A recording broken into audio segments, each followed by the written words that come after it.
Hi, this is Joseph Williams, son of John Williams, and you are watching the Nerf Herder Council.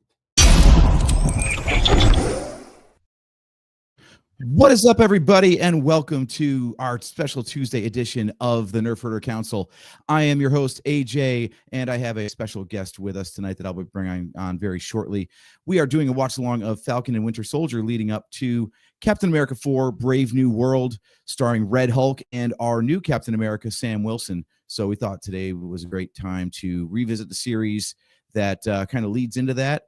After a little bit of a refresher on the Steve Rogers trilogy of Captain America movies, with the last regular episode of the Nerf Herder Council, we did a live stream last night, watch along of episodes 1 and 2 of Falcon and Winter Soldier. And tonight we'll be covering episodes 3 and 4 of Falcon and Winter Soldier.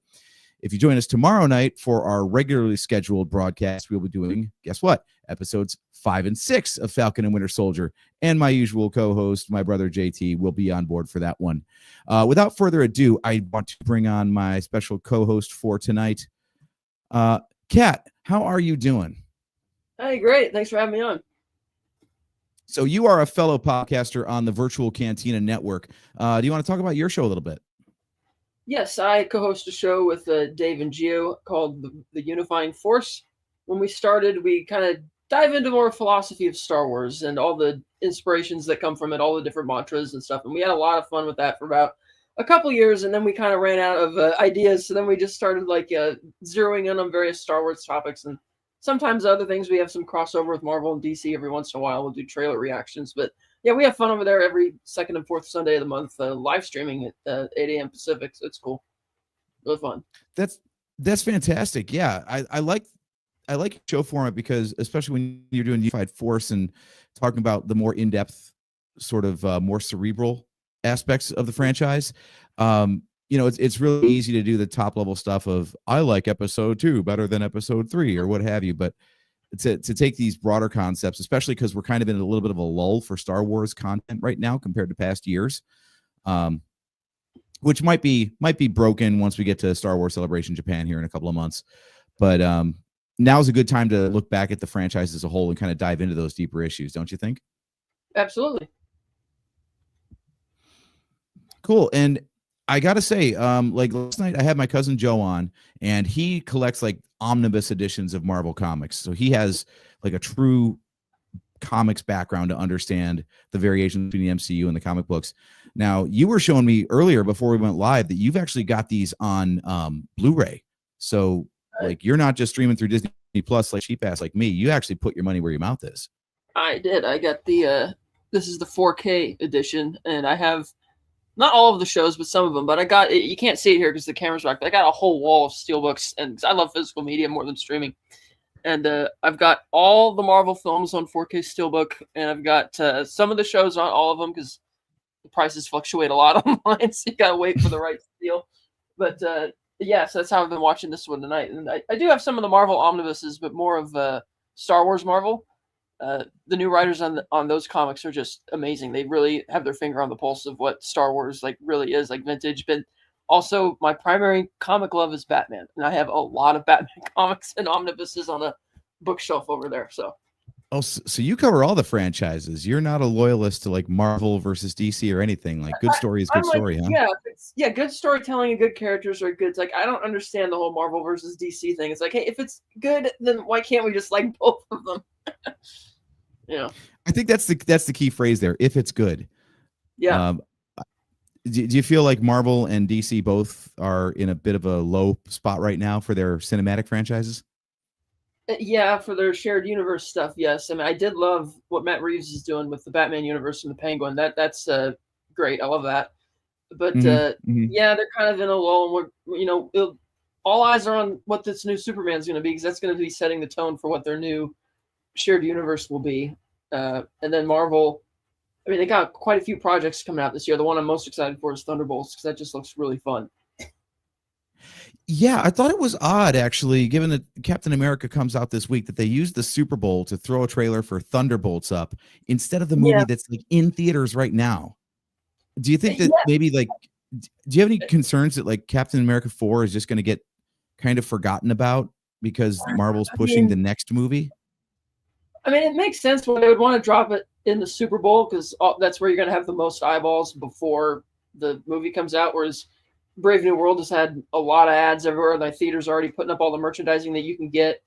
And I'm not sure if Marvel is as confident in Brave New World as they're suggesting. I just read an article the other day saying that Giancarlo Esposito's character was added very late in post-production when during reshoots. They're like, we need to find a way to ground the story more. And it's like, well, it sounds like he's going to be a major player in your movie, and to be adding that late in post sounds like you're kind of. It's like because they've been pushing the whole Red Hulk part of the trailers a lot, and Harrison kind of mentioned in his, he's been promoting it a lot. He's like, oh yeah, it's great to turn into Red Hulk towards the end of the movie. I'm like, okay, so they're advertising the end of the movie a lot, but they're not really leaning much into what the main body of it is going to be. So I think it's like, this is going to do what it's going to do. We've all heard the stories behind it, but let's like Thunderbolts, like that. Let's gear up for that because that one looks like that's going to be a winner. Because you would think that a movie like Captain America, they would want to put that in the summer, like that's one of your bigger headlining heroes. Whereas Thunderbolts, it's like, okay, we've seen all these characters before, but putting them together in a group, that's kind of like But no, it's like it feels like they're more confident by giving that the big May opening as opposed to this one. So. We'll see. Yeah, it'll be interesting to see how that plays out, given that, like you said, Thunderbolts is a whole bunch of characters that are kind of like the side characters of other franchises that were kind of lesser received. Like, I'm sorry, by the time the Black Widow movie came out, I didn't really have that much hype. Yeah, that one kind of felt fans. So I was trying to run down that cast the other day, and I'm thinking, okay, so we've got do we just call her Black Widow and get confused? Like, what is the new Black Widow's name? Yeah, Yelena. Yelena. Jesus, I don't know why I tripped over that, but yeah, so you got Yelena and Red Guardian. Awesome. And Taskmaster. Taskmaster. Yeah, and I assume those three are all from the Black Widow movie, right? And then, like you said, you got Ghost from that was Ant-Man and the Wasp, right? Yeah, it's the first time we've seen that character since then. It's like, okay, where have you been? So that's fun. John Walker now is U.S. agent, and who else do they got there? Bucky, of course. Bucky. Oh yeah, Bucky. Of course, he's fantastic. And then the other new guy, Bob. Oh man, yeah, yeah. It wasn't really clear from the trailer. So it's a team of 5, and then they're going after Bob, I guess. Yeah, because his character in the comics has the alter ego thing, so it seems like they might be kind of friends and they're not. But it's like, yeah, if you've read the comics, you kind of know. But I'm not going to spoil it for people who don't know. But looks like that might be the direction that they're going with that. But and then the poster, it'll be interesting. Yeah, an international poster just got released where it put for the asterisk because the title has an asterisk at the end of it.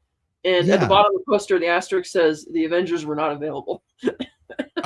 It's like, okay, I kind of like that. Yeah, Allegra de Fontaine has that.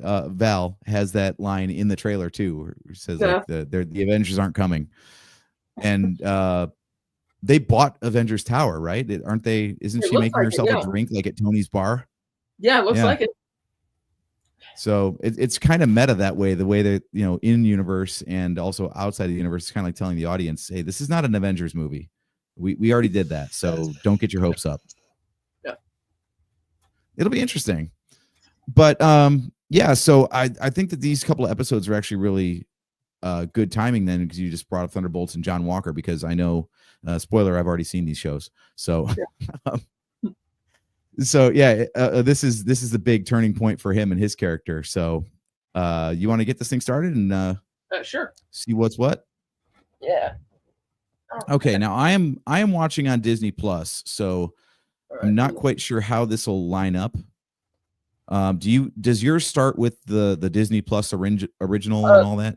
Mine starts by playing the previously on, and then they do the little sizzle reel from the previous episodes.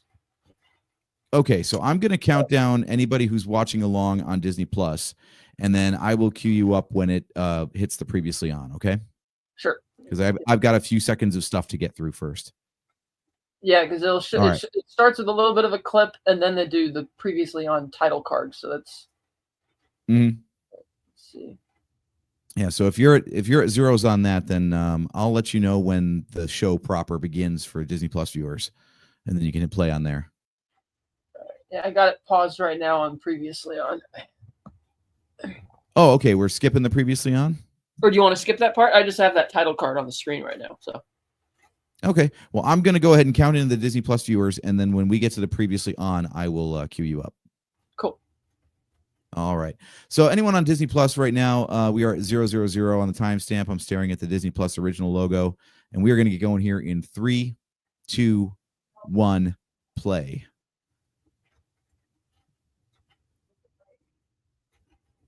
All right. So now we're getting the recap here where Bucky just got kicked out of the back end of the truck. Now it's previously on. There we go. There we go. That was a really brief previously on card. Okay. Yeah, well, a little tease, and now they're playing more stuff of them from last week. Or previous episode, I should say. Isaiah. I will say one of the pleasant things from watching last night and this rewatch in general is that I never really, this show wasn't that well received as far as I recall. Is that your recollection? Yeah, it was a bit, some of the story didn't really make sense once they started making changes in post. Like, it's not really clear what exactly the Flag Smashers are trying to do in terms of the, like, it's like, okay, you're stealing vaccine, like, what? That's like, I'm not really, it's like, I get their philosophy, but as far as the actions that they're taking, it doesn't really track. They kind of lost track of the earlier storylines with Bucky feeling guilty about killing the guy's son, and Sam's storyline with his sister where they're trying to get the loan, and Isaiah's storyline I thought has a bit of a resolved too much with a neat bow. But they kind of, all those storylines kind of get pushed to the side once Bucky and Sam kind of meet up, because it goes more for humor and action and traditional, follow the mission at that point. Yeah, especially these middle episodes. There's just nothing about what gets started in episode 1 and 2. And Yeah. I haven't actually watched ahead yet to 5 and 6. I know they revisit that stuff, but it is weird that they kind of revisited a little bit. Until yeah. It definitely, like, I thought the first 2 episodes were almost like a drama in terms of genre, and then it starts segueing more into comedy. But and I don't blame them, because Bucky and Sam are just a perfect pairing in Civil War. It really is, yeah. Yeah, it was great seeing them again, because I was just rewatching that before we got online here. The Flag Smashers thing makes a little bit more sense on rewatch, because I was confused as well, but they're basically like the inverse, like the people that blipped back into existence, they didn't know what to do because all their stuff had been appropriated, basically, which is they came back to existence. So I could see their side of it, but then also everybody who got used to the new normal, now they're like, well, what do we do now? We're being displaced in favor of the people who were originally here. So, well, I know there was that. I like it when there's a side, the case to be made for both sides. I know there was the deleted storyline where the Flag Smashers wanted to unleash a virus because they wanted to go back to, the situation from the blip. And because of the earthquake in Puerto Rico, where the vaccine thing came from. Yes, because of the earthquake in Puerto Rico and then COVID protocols in Prague, they had to scrap the storyline because they couldn't film it. But that made more sense, because it's like, okay, they're trying to do what Thanos did, but not on a universal scale, just on Earth. And that didn't, and once they couldn't film that, they had to kind of jumble it, which is why it doesn't really make as much sense as it used to, and is a little iffy. Jeez. Okay. Yeah. See, I didn't know all that behind the scenes stuff. That's fascinating. Now, just to make sure we're synced up here, what time code do you have right now? Well, mine doesn't have the Disney logos when I start it, so I'm at mine says 3:41, 3:42, and it's Hoskins and Walker are talking outside. Yeah. Okay. So Walker just got pissed at the German guy. Right. So I just got the card coming up that says Berlin, Germany, and it's Bucky and Sam walking down the hallway. Yep. Same here.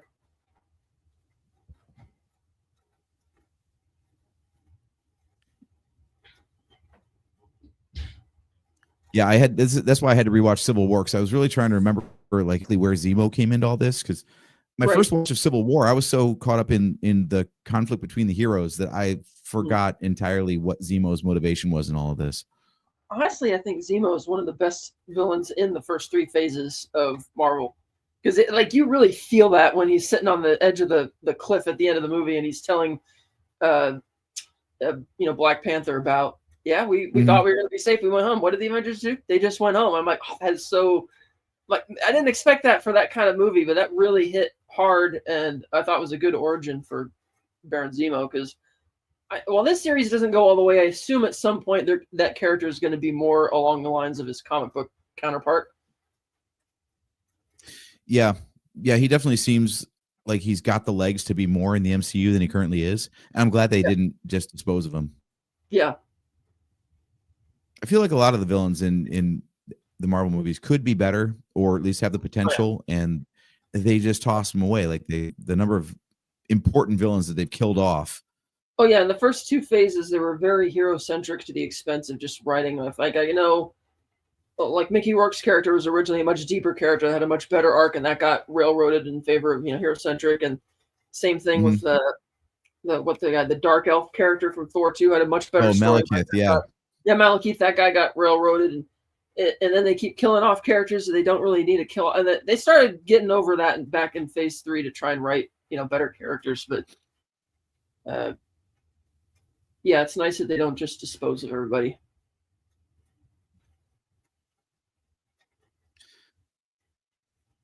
Yeah, this is where I started. I actually had to watch this episode a couple of times because they're tying back into so many previous movies' plot threads at this point that if you're not completely versed in the MCU up to this point, I could see how people get lost. Yeah. Like, even one of the things I couldn't quite sort out last night that I was wondering is, when did Bucky get the super soldier serum? So he was already a super soldier when he fell off the train? No, he was just a regular soldier. And it was when the Hydra people, Red Skull and those guys got a hold of him because in the first Avenger, when Steve breaks into that compound and he rescues Bucky and Bucky's really out of it, they'd already been experimenting on him and using it, but it didn't have an instant effect like with Steve, where he just went into that machine and all of a sudden he's super soldier. Like with Bucky, it took a little bit more time. And then so he was an ordinary unsuper soldier serum guy when he fell off the train in First Avenger. I can't remember. Did he fall off the? Is that where his role in that movie ended? Where he fell off the train, or was that? Okay, yeah. So I think down the mountain. Okay, so I think they already started experimenting on before then, and that's why he survives the fall. But unlike Steve, I hope so, because otherwise that really is hard to believe. Because he was even in a Marvel movie, right? Because he was on the stretcher in the back room, and they were like he's totally out of it when Steve has to practically carry him out of there, and you could tell they had done something to him, and you weren't sure what, and so that's kind of when that started. But yeah, and then the other thing this series does is keep bringing up other missions that Bucky went on, because they didn't really think all that out when they revealed that. Winter Soldier's a great movie, but it's like all of these other things they keep bringing up for, and then he did this, and he has dirt with this guy and that person. It's like, oh, okay. Yeah, it's like the ultimate retcon. Yeah. I do like this whole thing, how they didn't actually bust him out. They just allowed him to bust himself out. Yeah.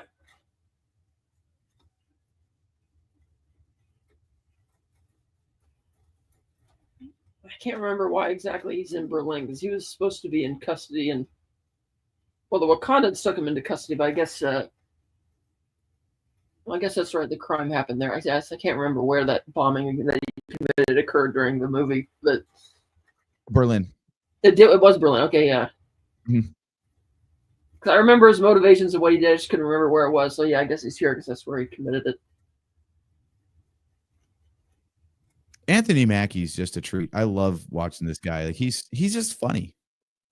Oh yeah, but not like in a typical Marvel we scripted it funny, just in a I can deliver comedy funny. Oh, he told a great story in promoting the movie the other day where he says, "Yeah, I sell beer and water and lemonade outside my house sometimes to make extra money as a hustle because people love jogging by my house." That's great. When people don't I recognize also him at first, they're like, "Wait, are you?" And he's like, "Yeah." I also heard him say it's like Captain America 4 and Sam's whole story is kind of meta for him because he's trying to step into Chris Evans' shoes into the role, and it's just like Sam Wilson trying to be Steve Rogers. Yeah.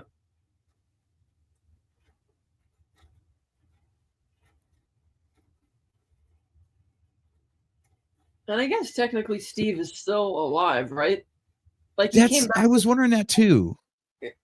Because in the beginning, Torres was asking Sam about that in the first episode. Like, so did you send Cap to the moon or whatever? He's like, no, I didn't send Cap to the. Oh, what did you? And kind of egging him on about it, but Sam didn't really want to talk about it, so I'm guessing he's still alive. Yeah, I think that's one of those things where the writers purposely just didn't answer it. If they feel like making him alive, he's alive. If he died off screen, he was old. I love the hint towards the mask. Yeah.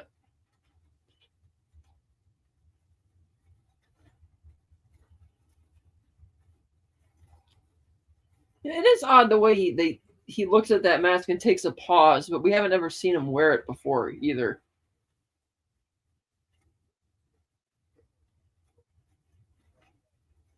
We got a couple chatters here on YouTube. Nice. Sean Faust, Discuss Metal Joe, thanks for tuning in. Sean, did Zemo do his awesome dance moves yet? No, that has not happened yet. That is that in the 4th episode? I think it's definitely in Madripoor. I think it's in this episode because he's taking him to Madripoor right now, right? Good point. Yeah, I think it's coming up in this one. I admit this part kind of threw me because it's like, okay, he's going to prison probably for life, but so why is he still like they would probably have passed that title on to somebody else because it's like he still has all of his stuff, all of this. It's like no, the way a baronship works is like they're gonna like he shouldn't still have all this stuff. It's like we're nice that you finally got let out of prison or whatever, Well, I thought he was privately wealthy. Privately wealthy, might have left, but whoever else runs the estate at that point would be like it's like I guess they're just sitting around waiting for him to get out of jail. Maybe it's convenient, right? Yeah, kind of neat that he has all that money, but because he was very low key. I like that he was a very low key character in Civil War in terms of how he was going about it, total lone wolf style. Mm-hmm. Yeah, especially for a guy who's got so much money and means, you'd think he'd be hiring people to do his bidding for him, but no, he's getting his hands dirty. You got to give credit for the effort. Oh, I love that. Yeah, especially the end of Civil War when what is it? I think it was Martin Freeman's character is like, you failed. He's like, did I? And that's great because that's what totally allows Infinity War to go the way it does because he broke up the Avengers.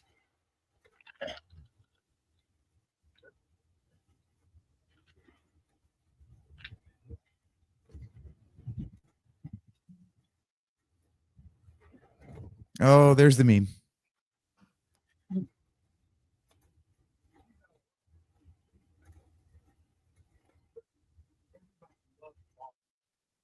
Zemo makes so many good points. That's what makes him so fascinating as a character.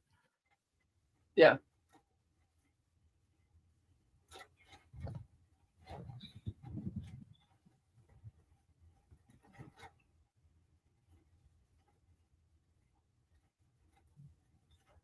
The other thing that I like about this is it kind of paints a good contrast between the Marvel Cinematic Universe and what went wrong with DC. Where, like in Man of Steel, I remember watching the final battle there, and they are just decimating Metropolis. And I'm thinking, okay, so you might have saved like that family of 4 that might have been crushed by that rubble, Superman, but how many people died in that skyscraper that fell over right next to them? Yeah, it's like a lot of these movies do things like that, and it's like I did like how realistic that fight was in terms of like these are 2 superhuman people fighting. It would be very, a lot of carnage. And I like that aspect of it, but it just goes over like, God, there's too much in that. But with DC, that all went wrong because they naively thought that, Christopher Nolan's just going to want to shepherd that. And he's like, no. Yeah. And so they're like, I guess, here, Zach, you can have it.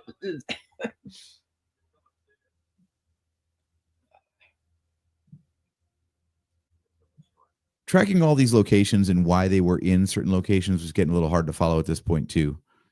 Right, because again, their whatever their objective is, like I get what you want, but how are you achieving that? By stealing vaccines and stuff and going to random output? Like I don't really get it, but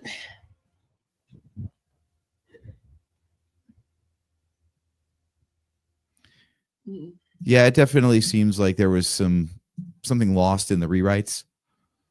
Yeah.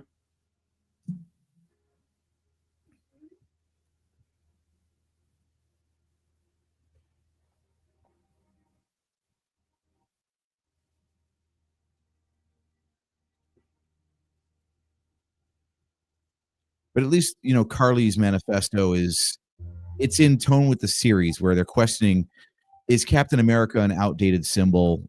Like, what does it even mean to be Captain America? And does that fit in modern times? So it does carry on like the whole Steve Rogers question. It does, but I'm not sure why the Flag Smashers themselves are asking this question, because they're trying to do this whole global thing, whereas the fact that they brought up the Captain America passing on the shield felt so awkward. Like the scene when John Walker's on the football field and they're introducing him, and I'm like, this feels like the 1940s, but it's not. It's like, yeah, what are you doing? I think that might be the point. Yeah, it is like an outdated. That's why Sam gave up the shield. He's like, that's not my thing. That's an outdated. It was right back then, but now it's like, is that really something that we're doing?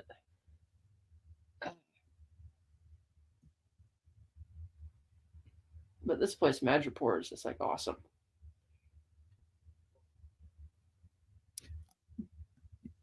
Going back to the Thunderbolts for a second, I am glad that they're following up on the John Walker character because, I mean, clearly they set it up in this show for a reason. It took a while to get back to it, but I'm glad that they did. Yeah.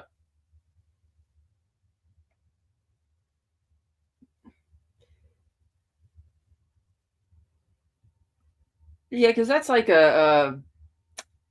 I knew that character does become U.S. agent at some point from the comics, and it's like it seemed inevitable to me that at some point in this show, Sam's going to get the shield back, and he's going to be Cap at some point. Mm-hmm. But I didn't know how that was going to happen. So when they have John Walker go the way he does, I'm like, oh, okay.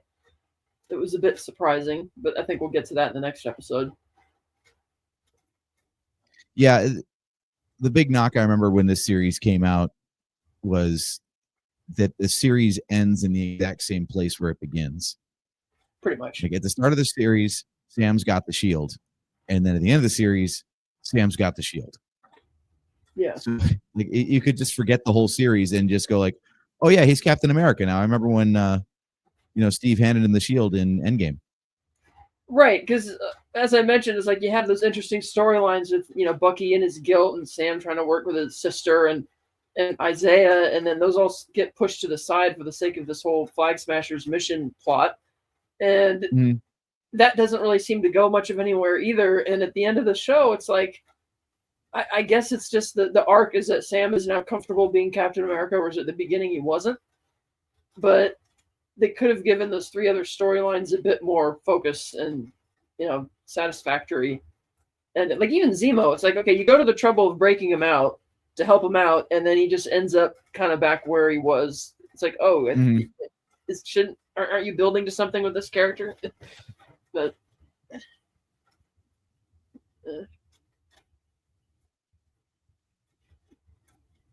yeah, this is where I started having a hard time tracking the characters. They introduced Selby. I'm like, thought we had the power broker, but now we got this Selby person too. So are we meant to believe that Selby is the power broker at this point? I just figured he's asking for a go-between to take them there or something. But that when we get to the power broker reveal, that is just, I could not get on board with that.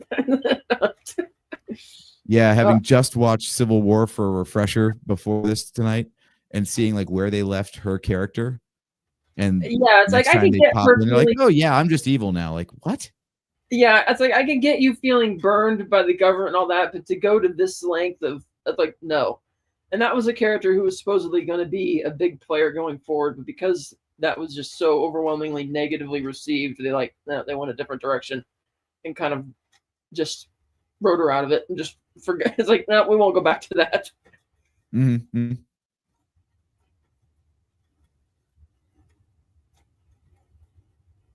Not to mention, I'm trying to figure how exactly did she become the power broker? Because it's like, okay, you're like an analyst or whatever at this, and now all of a sudden, like, okay, then I assume she built her power base by, being well connected. So yeah. she traded in information, basically.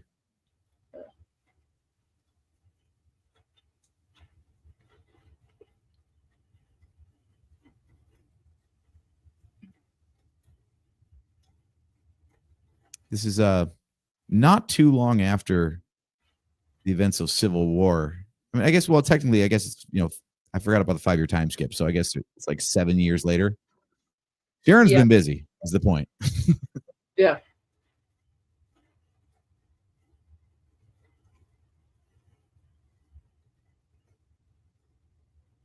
They do make a point of like every public fight being filmed by at least 37 people on smartphones, which is exactly what would happen. It'd be all over TikTok. Well, then none of the good people will be watching that. I don't have patience for the lack of attention span of TikTok. Right. Like I see like 2-minute videos broken up into 4 30-second videos just because, like, no, like I'm done with this. I was so proud. I wish my last phone hadn't been stolen, actually, because it wouldn't install TikTok. It just refused. Like, it was my favorite phone ever because I could literally say I can't watch TikTok.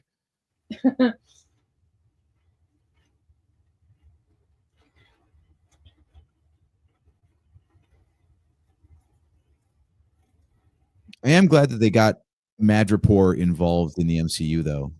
Yes, I really hope they revisit this, even if they change the leadership or shake it up a bit. Because I like that Zemo has all these connections there, and they know him, even though he still went total lone wolf in Civil War without calling on any of these resources.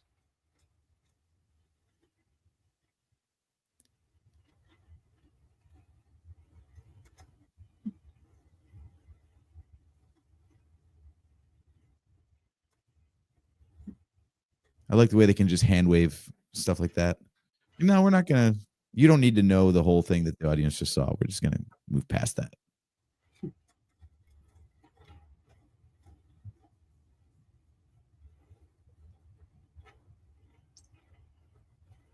I also wonder if the reason they're setting up characters like Selby as like a go-between, which doesn't really go anywhere, that maybe that's because they were thinking of using these people more heavily until, fans not liking the power broker reveal, and then, I guess, we set up these characters we were going to use, and now we're not going to use them. At least not for the time being.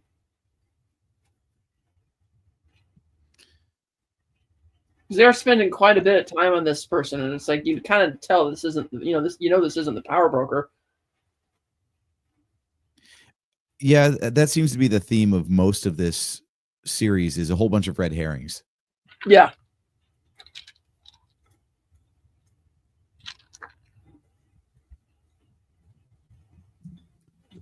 That might be a problem with some of the newer Marvel stuff, is they rely too much on the bait and switch.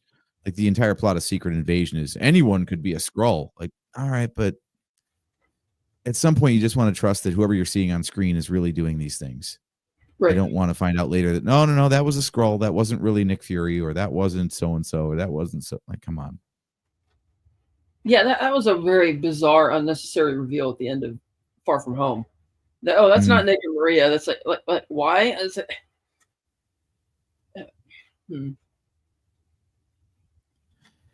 I think the execs at Disney had a lot of bad ideas that the studio just tried to get on board with and couldn't.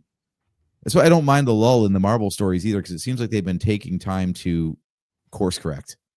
Well, I do know that some key members of the Marvel Brain Trust, they're always called something different in the end credits of Marvel movies, but there'll be like a credit that says the Brain Trust or the top deck, like the people who are in charge of writing the whole overall storyline.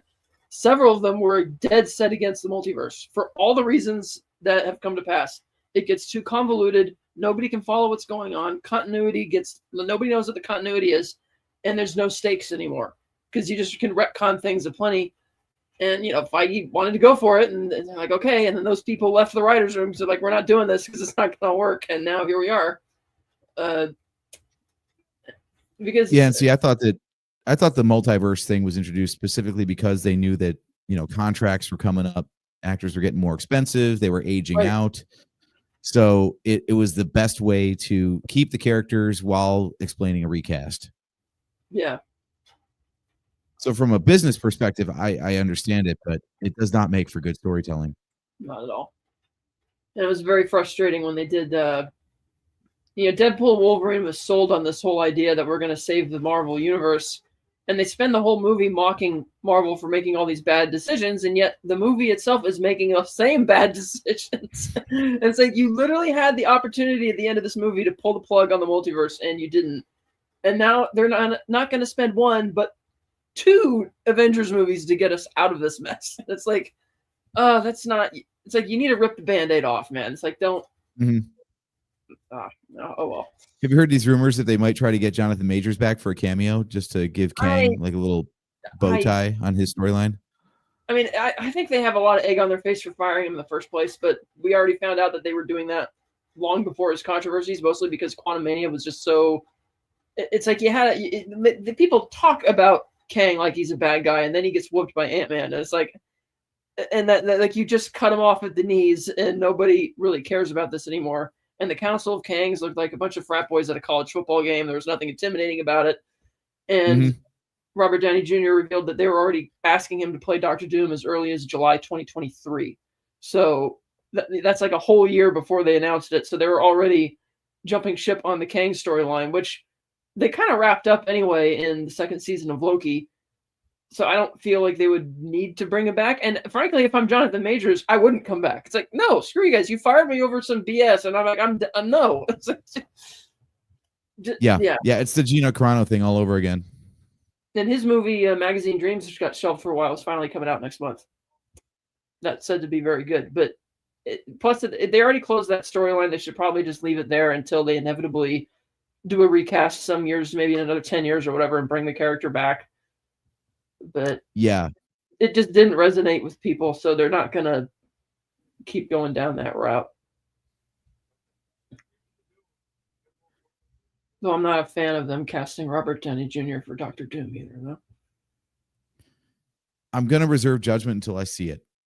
My issue is that famous for never removing his mask, so if we never see his face and it's just Robert Downey Jr.'s voice, I think they can cover for that. Yeah, I just feel like the character's not going to have his own autonomy unless you let somebody. Because they'll just picture it as like, oh, it's like the evil version of Tony Stark. It's like they're not going to make that separation. It's like, unless that's part of the storyline, like he's like a variant or something, which they've done in the comics before. But I don't think that's what they're doing. But we'll see.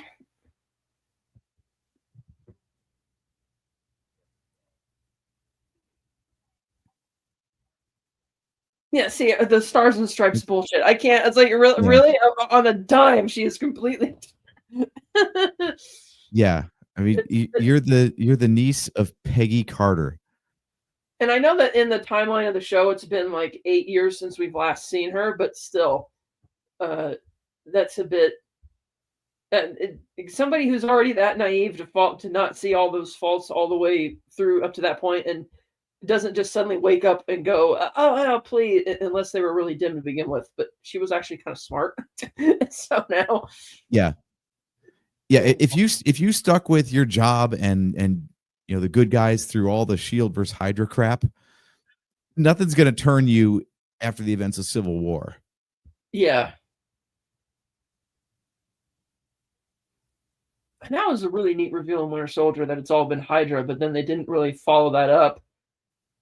And I thought there was a lot of storytelling potential with that reveal, and it didn't really go anywhere. That was another one where it seemed like they were just using it as retcon fuel. Yeah, because in that, remember people that came out as like, oh no, we were actually Hydra operatives the whole time. No, you weren't. You were Shield to the bone until some writer came up with an idea to turn your character. Plus, there's that inherent contradiction in Winter Soldier where the Dr. Zola's algorithm on the computer says, oh, we realized our mistake is that if you try and take people's freedom by force, they'll fight back. But if you trick them into giving it up, it's like, that's true. And we've seen plenty of real world examples of that. But But then the leader of Hydra's plan at the end of the movie is the antithesis of that, where I'm going to launch these helicarriers and commit mass murder. And it's like, what happens when Thor comes back to Earth? What happens if Hulk comes back? Like, it didn't really. It's like there's nothing covert about what Alexander Pierce was going to do, and so that didn't really jive what the whole vibe of the movie was up to that point. Because you're right, like a writer came along and decided, well, we need this espionage thriller to have a more superhero feel towards the end of the movie. Mm-hmm. In a lot of cases, that's frequently my issue with Marvel stuff is the build up to the third act is usually more intriguing than the third act. Once it just becomes a big CGI punch fest, like I've seen that before. So the character stuff, like in this show, for example, this is one of the things that my brother and I disagree on. He loves all the fight scenes and stuff. And he loves to watch Captain America kicking ass. So a show that's all about characters just talking things out and then occasionally getting into a scrap, that's not his speed. But I find it way more interesting to revisit these characters in the quiet moments between the highlights than to just see, oh, yeah, they're good fighters. We know that part. That's not really intriguing. Yeah, that's why I really wasn't a fan of the third act of the first Avengers movie, because it's like, okay, Cap gives everybody an assignment to do in New York, and then there's like 20 minutes of carnage. It's not moving the story forward, and there's no real game plan. We're just fighting for the sake of, it's like, yeah, seeing the Avengers fight, but I thought the first 2/3 of the story moved a lot. Like, because I don't like action just for action's sake. I like action that moves your story forward. And to your point about having like layering things with the characters, after the Russo brothers made Winter Soldier, they took cues from what the feedback was and changed the Civil War script quite a lot, because the climax of Civil War was originally going to be the airport fight. But after getting feedback from fans on Civil War who said, or on Winter Soldier, who said they liked all the political espionage stuff more than the climax, they rewrote it to have the climax of Civil War be the more the philosophical beef and final fight between Tony and Cap. And then Zemo saying, and that just made the movie infinitely better than just a random slugfest between the Avengers.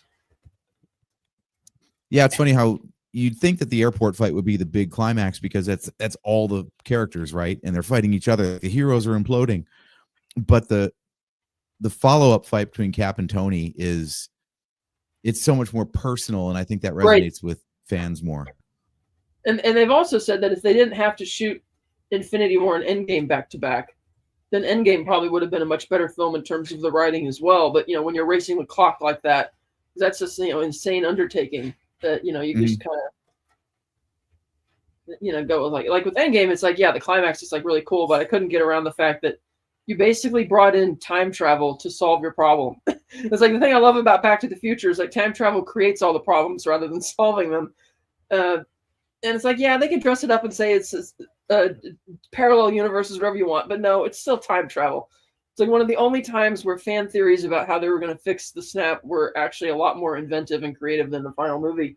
But again, that's because you had to race the clock, because it's like insane to try and do two movies like this all at once. Yeah, there are a lot of inconsistencies as they try to expand on premises that they hadn't really thought through. And as soon as you get like multiverse versus timeline, I'm not even really sure what the difference is, honestly. Exactly. Yeah. And then it's like, even with the climax of Endgame, it's like, yeah, but this Thanos they're fighting hasn't met the Avengers before, so it's not the same guy, so it doesn't really have. And plus, once you open the door to multiverse, it's like, well, technically there's a million other Thanoses out there, so it's not really as personal or as meaningful that Tony, like, yeah, it's awesome when he snaps his fingers and says, I am Iron Man, but it's a variant. You're killing a variant of where there's like a billion other variants because you've done this whole multiverse thing now. And so it's kind of, it doesn't, I mean, yeah, seeing Thor cut off Thanos' head was neat, but I think it would have had a lot more of emotional impact if it was actually the same guy from Infinity War and not a variant. I mean, it was a satisfying conclusion in its own right, and I think Marvel made their own problem by being too successful. Once you've hit the heights of the Infinity Saga, where do you go from there? It's understandable that they were a little directionless. Like, crap, how do we replicate that level of success? Yeah, and then it's like every good story has to have an end. Which is what Scorsese really meant when he said it's not cinema. He wasn't criticizing the movies. He was saying that it's like it's constantly wanting you to come back for the next like constantly turning the page, but the story needs to end at some point, so you feel like you've had a really satisfying story with complete character arcs and stuff. And they tried to do that with Endgame. And yeah, they left teases as to where it would go, but it still serves as a good ending if people didn't want, like, if people wanted to just jump off the ship at that point. And then you're right, with Phase 4, they didn't seem to know. Like, there's really nothing differentiating Phase 4, 5, and 6. They're like a bunch. It's kind of a jumbled mess of so many unconnected projects that there's no real overarching theme or storyline going on. It's very. Isn't that funny though? Because one of the complaints about, Star Wars has the same problem is you get so much collected continuity that you can't just like tell a story anymore. You've got all this continuity, and where does it fit in the timeline, and this story, that story, and even so you get people complaining that there's too much homework to do. But then when you do tell a standalone story, people are like, "Well, this doesn't feel like it's connected to anything." Yeah, and that's the thing. It's like there's always a good time. It's always a good time to tell a great story, whether it fits into your thing or not. And Tom Holland gave an interview 4 months ago where he's like, "Yeah, we had all these great ideas for Spider-Man 4, but right now we're just having a hard time figuring out how we're going to make it fit in the timeline." It's like, no, never put your shared universe in front of your characters. Universal Studios made that mistake bigger than any other studio ever when they put up their whole Dark Universe thing, and they did all the the photo spreads of all the actors are going to play the parts, and then that first movie was just so bad that they just scrapped the whole thing because they were prioritizing, oh, we'll do the shared universe thing. And the same thing happened to DC. They saw the Marvel movies were averaging like $1 billion, and their movies weren't making as much money, so they just got rid of Zack Snyder and created this bigger mess. And it's like, no, you need to focus on telling good stories with great well-written characters, and then the audiences will come. Like honestly, how many people how many casual fans even had ever heard of the Guardians of the Galaxy before that movie came along, And they loved it because it was a great story, well told with really fun characters. So, and what was one of the highlights of the last? I don't know, what are we in, Phase 5 now? Yeah, something like that, 5 or 6. It was Guardians 3. Guardians 3 was like the highlight of the last spate of movies, and that's because it had nothing to do with the multiverse. Yeah, and it wasn't tied to anything else. It was its own thing, much like the first 2 Guardians films were. Even. Yeah, it was fun to see them pop up in the Avengers movies, but and well, I mean, I guess kind of in Thor: Love and Thunder, but the less said about that movie, the better. Oh god, that was my biggest disappointment. I loved the Gore the God Butcher storyline in the comics. It's one of the only good Thor stories I've read, and they really shit the bed on that one. That just and even Chris Hemsworth admitted it later on. He's like, "Yeah, we went overboard with the goofball factor." And it's like, yeah, you kind of did. But oh well.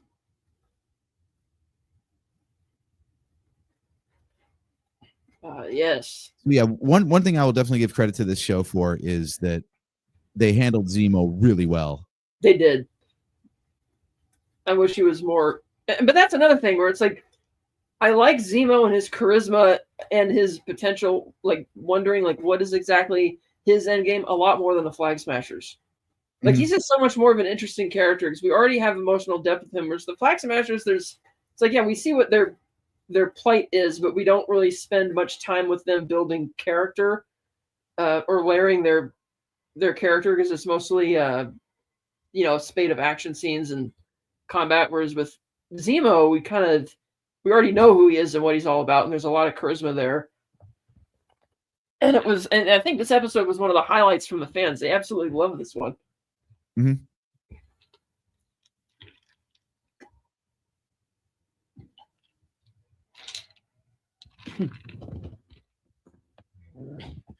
And now I appreciate a couple of these callbacks too.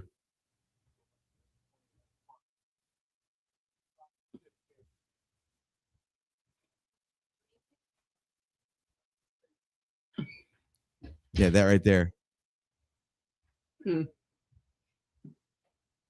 it had been so long since I'd seen Civil War, I didn't realize that was a callback. Oh, the pardon, yeah. Assuming we're still like in sync with each other, I'm at 38:45. Yeah, well, I have so GRC Supply Depot just came up on the screen. Yep, 38:45 right here. Yep. So I'm like maybe I'm a couple seconds ahead. Yeah. Yeah, so the whole like you're not gonna move your seat up, are you? Like that's a line straight out of Civil War. Oh, that one. Okay, yeah. Civil War, right.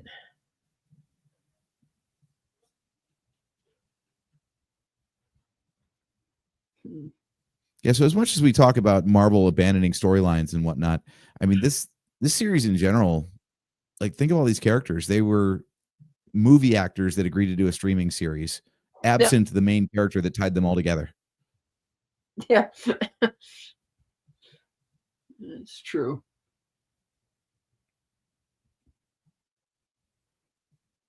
I mean, at this point, it seems like Don Cheadle will do just about anything because Rhodey seems to pop up in every Disney Plus series. He does, and I remember he got like an Emmy nomination for this, and he was shocked, and as was everybody else. It's like, really? He's in the show for like what, a bit part, yeah. Yeah. I wonder when Captain America 4 was supposed to come out.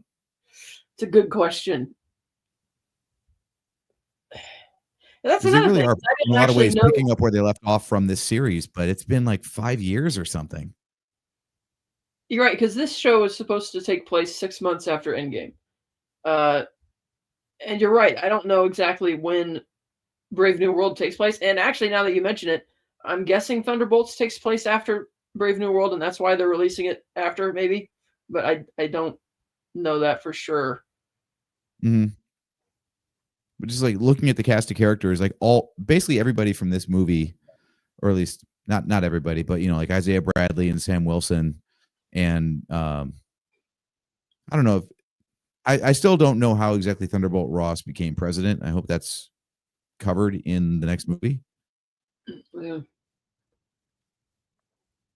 I think they might gloss over that because his character didn't really get much attention when William Hurt was playing him either. Well, as far as I know, in universe, the last time he popped up was in probably Endgame, right? He was definitely in Civil War as a Secretary of State. Yeah. And it looks like from the trailers of the upcoming Mission Impossible that they're doing the same thing with Angela Bassett's character from Fallout. Looks like she's the president now, and this one from going off the trailer. Yeah, because Thunderbolt Ross was kind of really big in the first Incredible Hulk movie, and then he was kind of had a little brief role. They haven't really used him that much, so they might just say, another general got elected to president. Okay.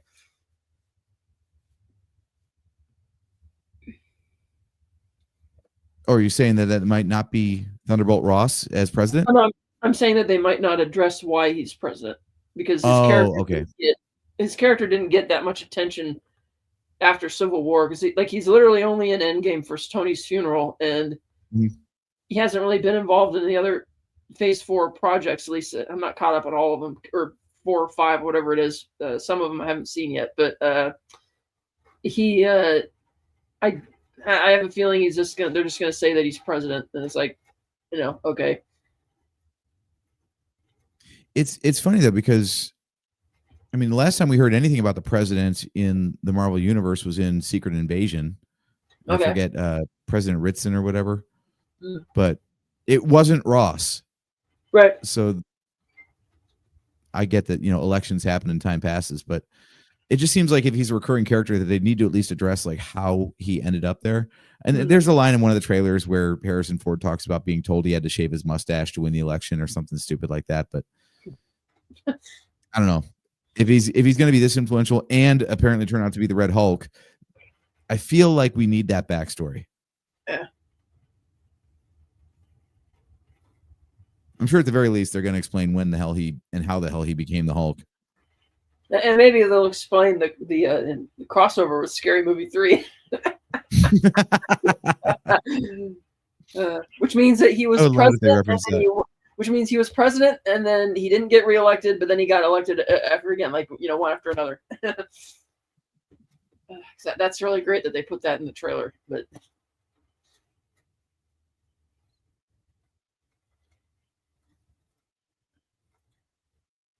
yeah, it's amazing the things some people pick up on and some people don't.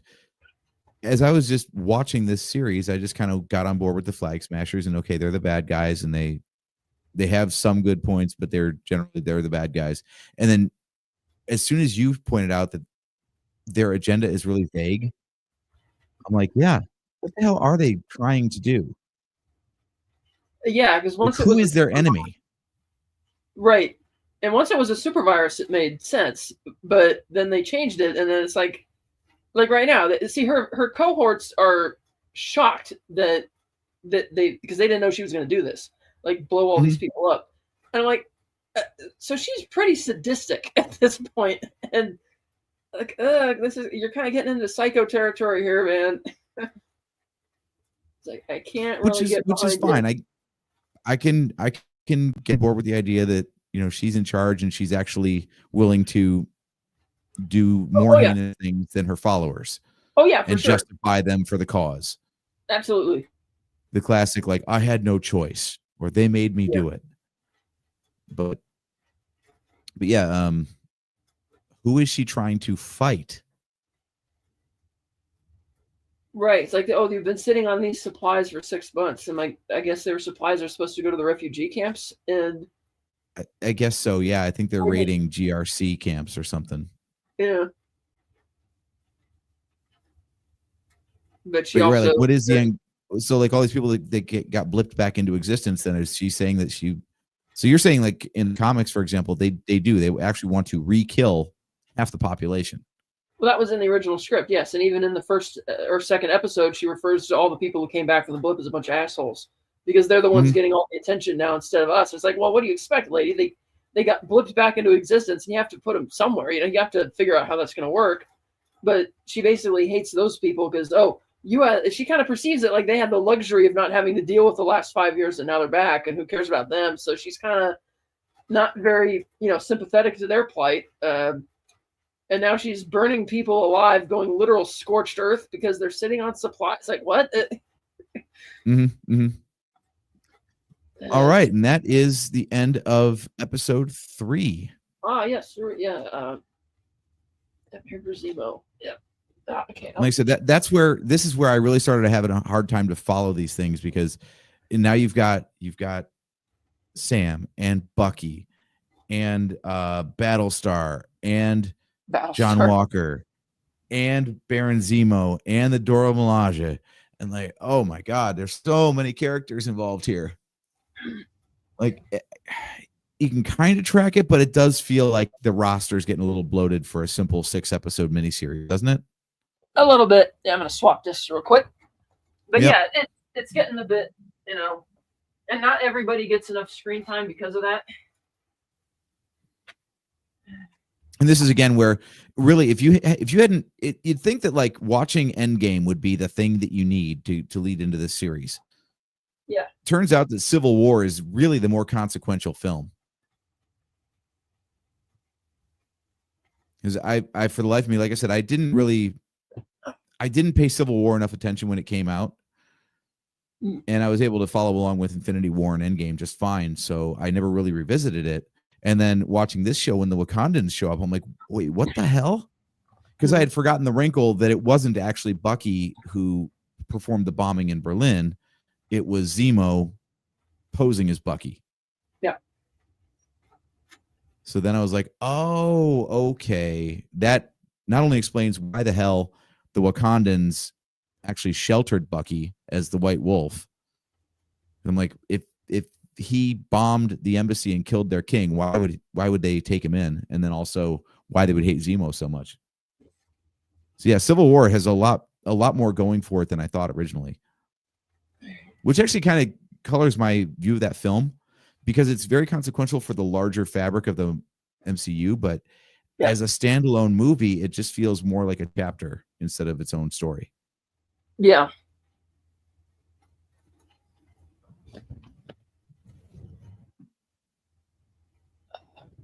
All right, so you're all queued up and ready to go? Yeah. Oh, I'll see if it's probably going to do one of those previously on things again. Let's see. I got the anti-piracy warnings on here. Yeah, so we'll do the same thing on this one. We'll let it go right up to the previously on card. Oh. So we got a quick cut and previously on. So officially it's 8 seconds into the episode. All right, ready? So yours starts at 8. Yeah, we'll count in from 3. All right. We'll go 3, 2, 1, play.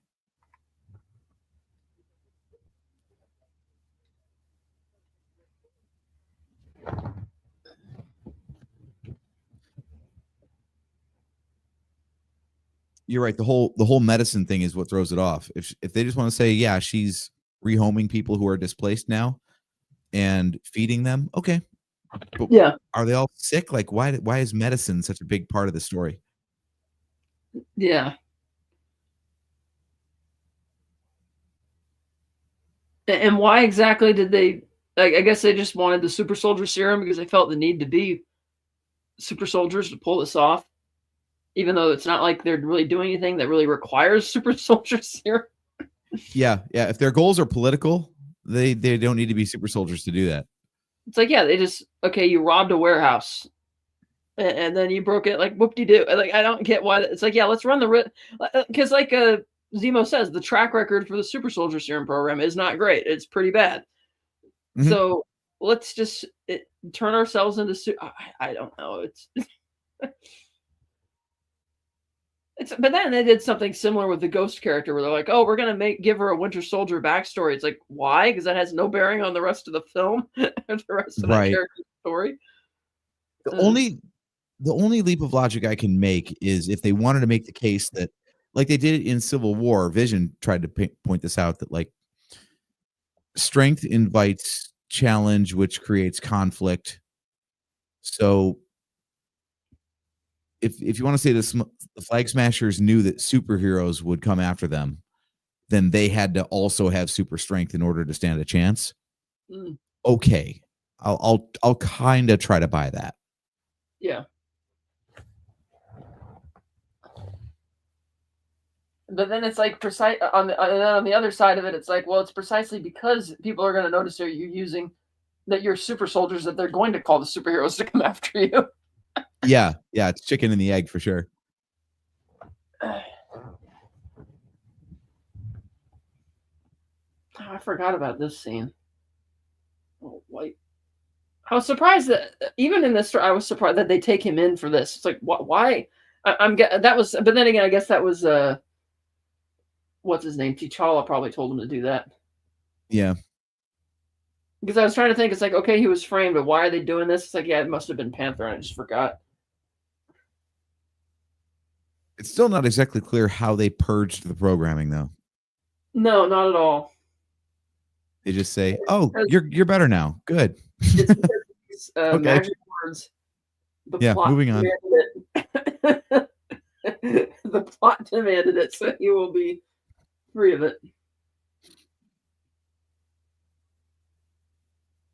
Yeah, maybe it comes from watching too much Captain America material lately, but some of the things that they get away with in these stories do crack me up. Like, okay, Cap's got a shield.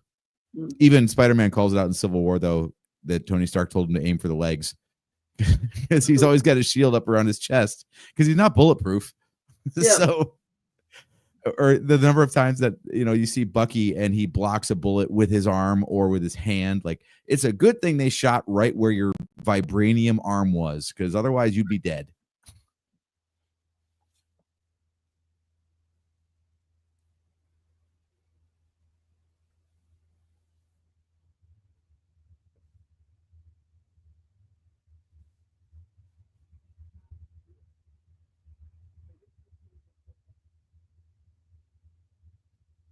There we go. That's all the explanation you're going to get. Yep. With time, will, and resources, it was removed. Okay. Somehow Palpatine returned. You're right. Exactly. God.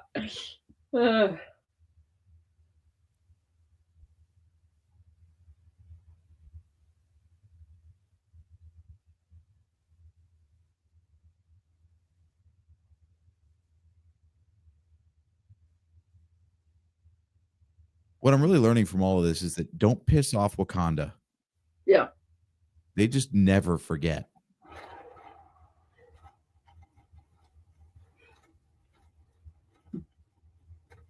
I mean, they did it with Ulysses Claw. They're doing it with Zemo. Like, you never get off their shit list. No.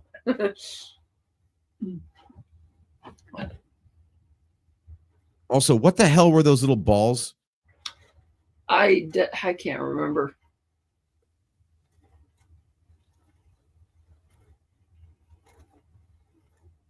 I like that Zemo's just kicking back. Mm-hmm.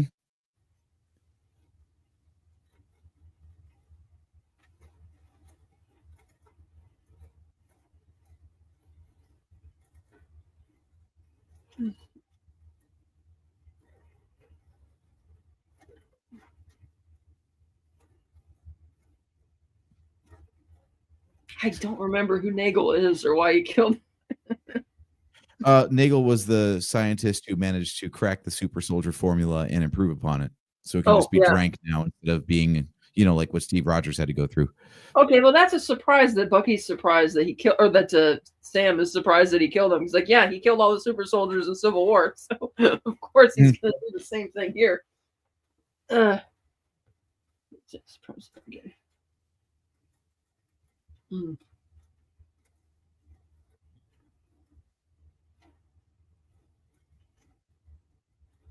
Very true.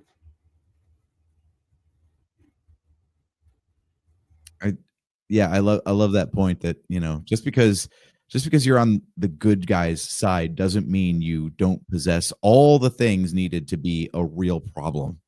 Yeah.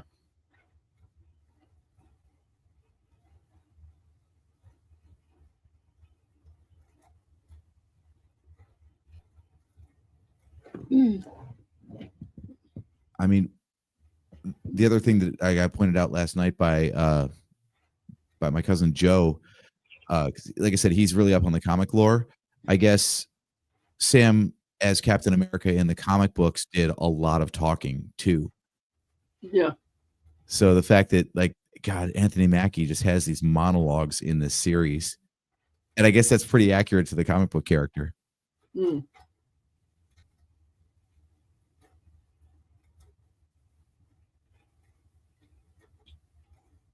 I will say it's probably for the best. If they just tried to have another guy come out and act just like Steve Rogers, it'd be like, what's the point? Especially because the whole thing of Steve Rogers was he was an anachronism, right? He was a man out of time and had outdated morals and beliefs and didn't fit present day. Yeah. So if you have a modern day guy who's just as out of touch, it doesn't make any sense. Yeah.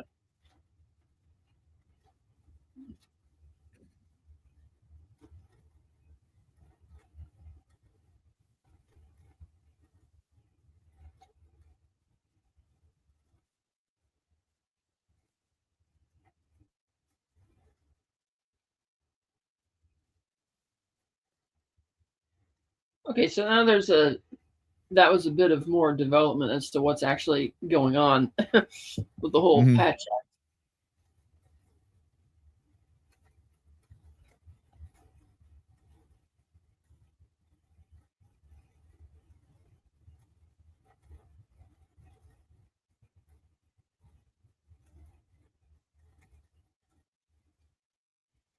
Yeah, I remember this is where the story starts to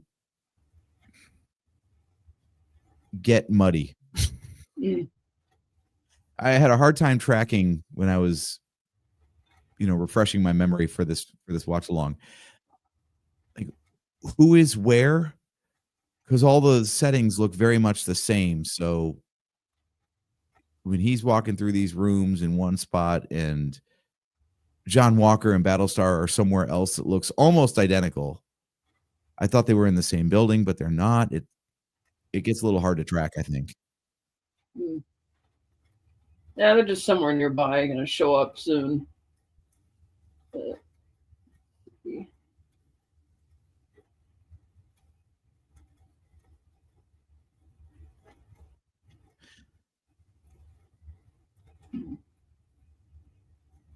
Yeah, and this is the other thing I guess I need to pay more attention on rewatch because they keep asking about a woman that they know is dead. Yeah. It's like, yeah, do you know who Don? And plus, he sees all the logos around as he's walking through, so obviously he knows they're aware. So it's like, what are you really asking?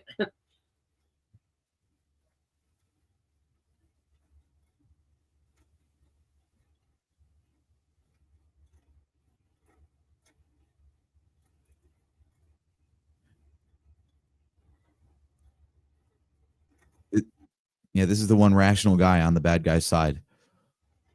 Just straight up says, yeah, I know you're Falcon. You're not going to help. Go away.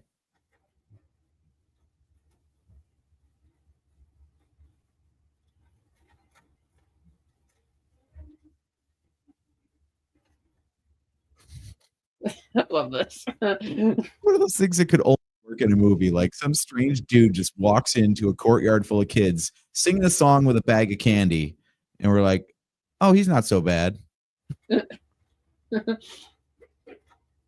How could you be any more obviously creepy?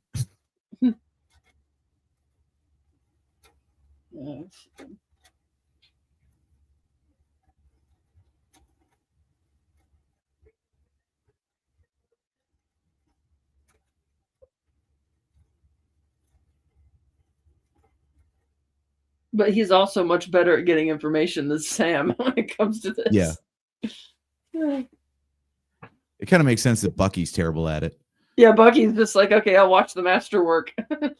Mm-hmm.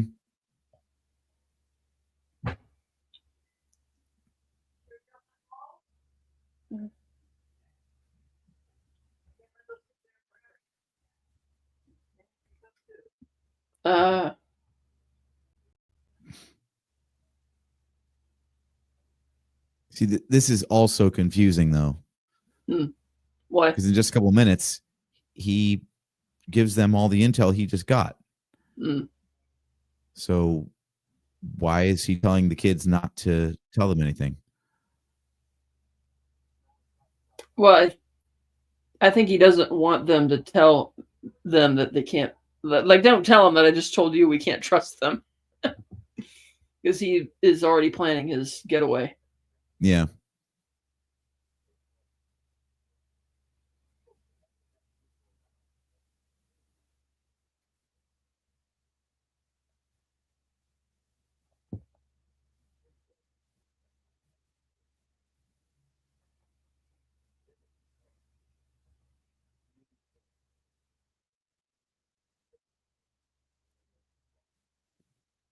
See, these are the bits that I feel like you wouldn't have time for in a movie. Yeah. So I'm glad for the shows to give this kind of context to these characters. Yeah.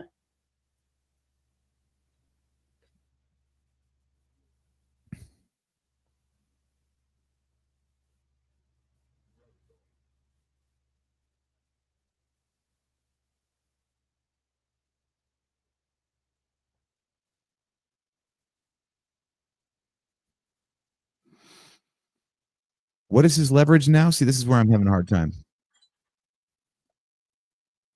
So that he's also told the kids, because he knows the kids are going to go tell the adults, hey, there's a man here who warned us about these two. Because he's already planning his, he's already planning his getaway. Or is it that he knows where this is going to happen and won't tell them? That too.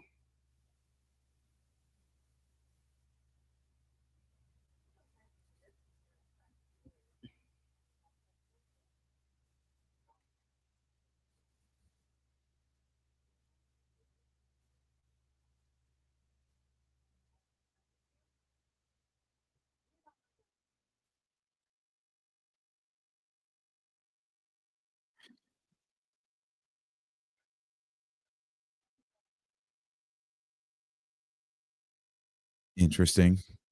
I guess this is really how she's the power broker, because she keeps alliances on all sides. Oh, yeah.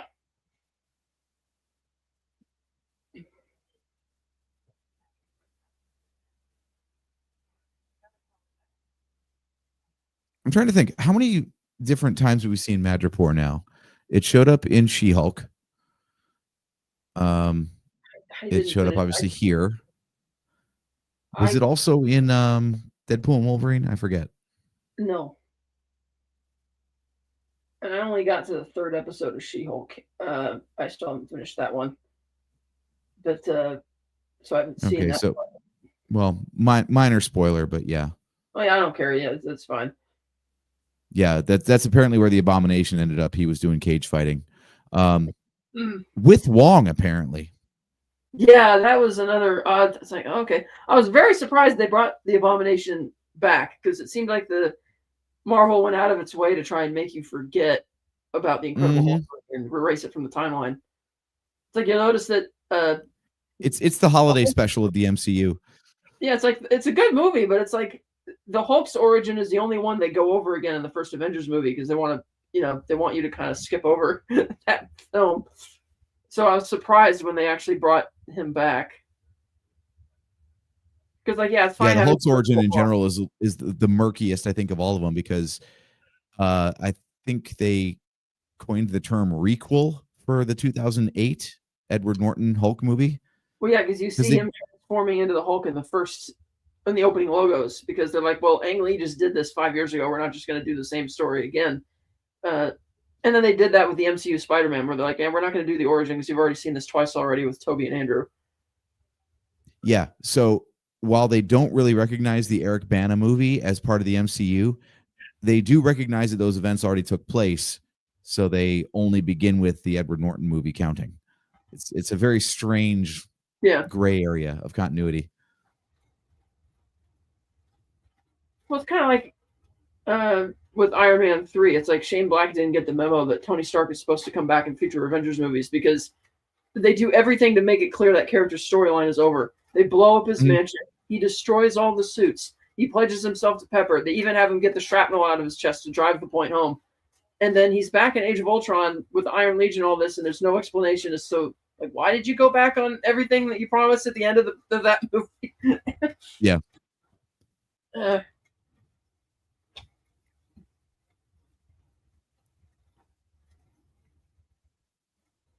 This does seem like a kind of sudden turn for John Walker too, but I don't mind it, because I mean, he's supposed to be a shitty Captain America. Well, it's also the fact that he's just realized that, wow, you would rather you go ally yourselves with Zemo than me. Not so much as it being an ego thing, but it's like, really, like Zemo, terrorist guy, that you're not gonna. It's like, hey man, I offered all my resources to help you guys.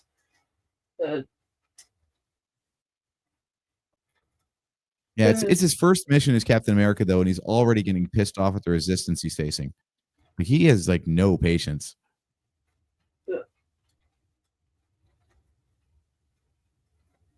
And even his partner's like, dude, you're a little hot right now. Maybe you just cool it. But Zemo's right. There's no talking her down. It's like, you already just went scorched earth on that building of office workers for no reason. Like, you're not coming back from that. That's like... That's why I had a lot of problems with what they do with this character coming up in this scene. Or how they stage the two events.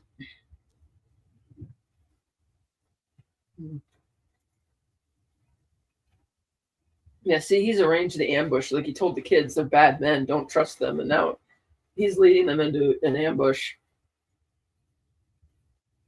Which is smart, because of course he needs to get... Which is something I was surprised that Sam and Bucky didn't plan for that, because it's like, obviously he's not just going to go willingly back to jail when this is over, Of course he's going to cover his bases.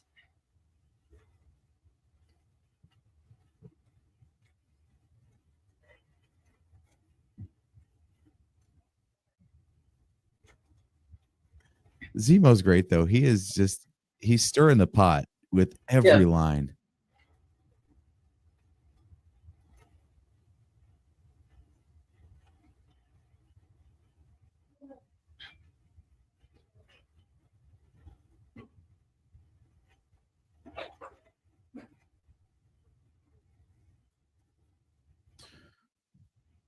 Well, you're supposed to be silent during a funeral anyway, so I'm gonna go off cam for just a second here. All right. I'll put you in solo, and I'll be right back. Sure.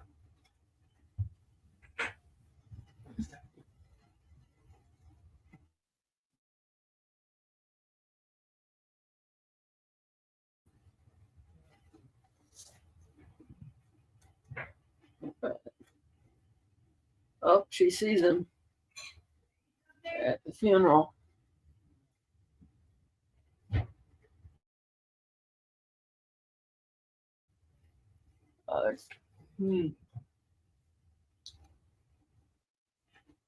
Okay, so yeah, let's stand on your laurels after you go scorched earth. Yeah, that's wonderful. For pushing, labeled us as criminals for pushing back against what?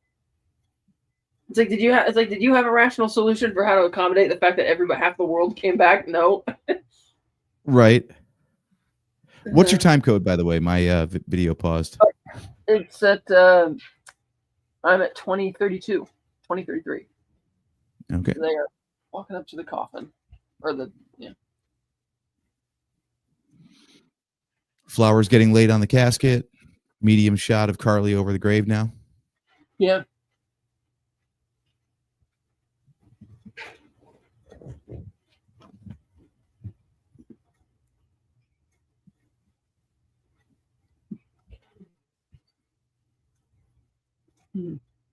It does seem like Walker's a little more unhinged than he should be at this point, though, doesn't it? Well, yeah, because it's like he says we wouldn't. Well, because he says, hey, they wouldn't have gotten this far if you just work. His mindset is that if you just work together to begin with me and all my resources, they wouldn't have gotten to this point. And he's kind of right about that because they, it's like, and then he's still miffed because they would prefer to go with Zemo instead of, the almighty U.S. military or whatever to get on board with this. So now he's just really agitated.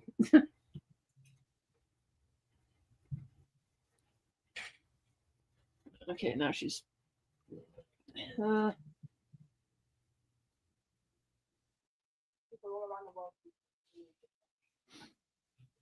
Yeah, it's the big, vague they. I feel like we've heard a lot of that lately. Yeah.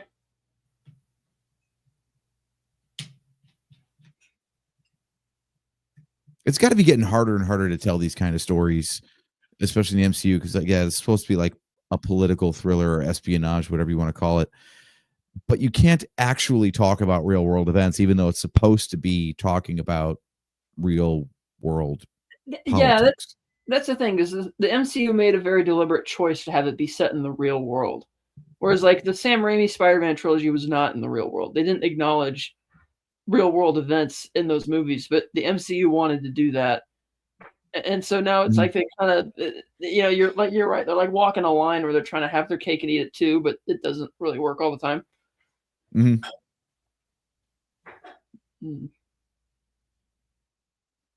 That's why you end up with stuff like, well, that's why they have Madripoor and Wakanda. They're not going to put real countries in these positions. They're going to make up fake places so no one can be too pissed. Yeah. It's like in Top Gun Maverick, it's not the Russians, it's the enemy. Yeah, let's not name a country. I thought that was a bit lazy with that one because they just kept saying it so many times. But that used to be commonplace, like back in the 80s with action movies. It was always going to some fictional country or whatever for whatever was going on. But lately, with a lot of entertainment, they go back to trying to make it very real world. Whereas here they're a bit vague, saying it's somewhere in the Baltic states.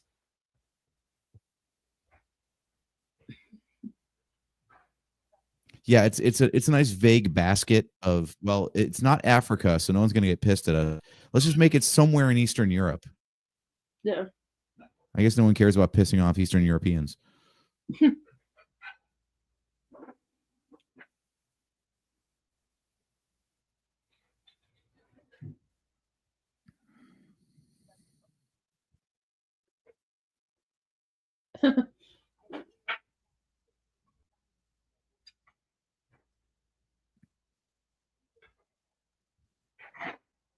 See, I love scenes like this. I know it's not punching, kicking, and superpowers and stuff, but it's something to chew on, Mm-hmm.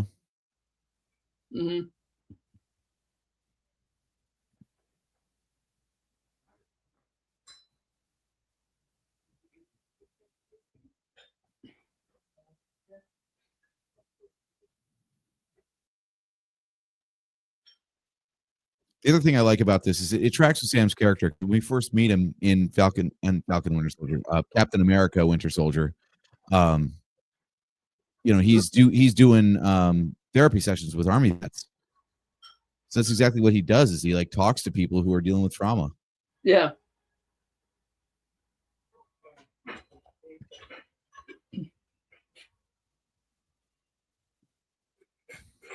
Yep, of course. Surprise, surprise, Zemo got loose. I'm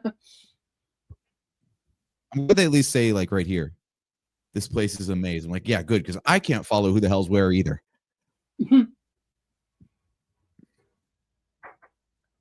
Also, what the hell building is this? What is the purpose of this place?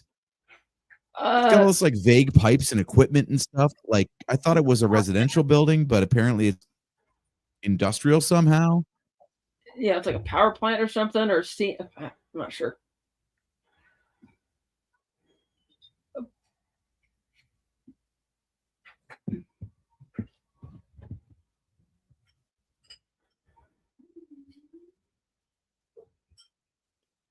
She's surprisingly impotent for being a super soldier. Like she could have just like kicked that table straight through him, you know? Yeah, it's true. Because we've already seen that she has that strength.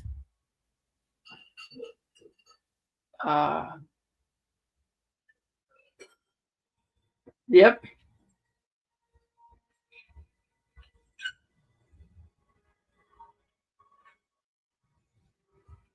Okay, Zemo should be dead. He does not have super soldier anything Yeah, to that would. protect himself from a shield to the head.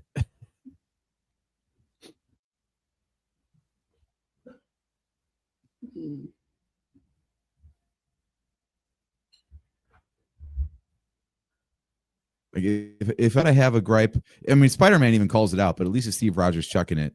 But Spider-Man even calls out in Civil War. He's like, that thing does not obey the laws of physics. And especially like Walker and Wilson, they don't have super strength. How are they able to chuck around this thing like a frisbee? Yeah, when they first showed that in his like debut, and they're playing like the sizzle reel of him throwing it on the, like, how is he doing this? Mm-hmm.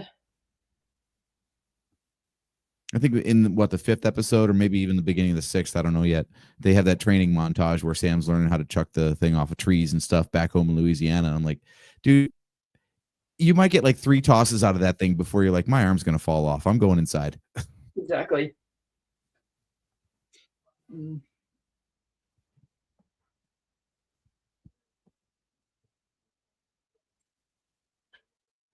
So where are they now? Are they in the same building still? I don't know. It's another one of these central courtyards in a generic building, so I'm not sure if it's the same one or not. And it's not really smart to be standing out in the open right now when you're being hunted by all these people. Yeah.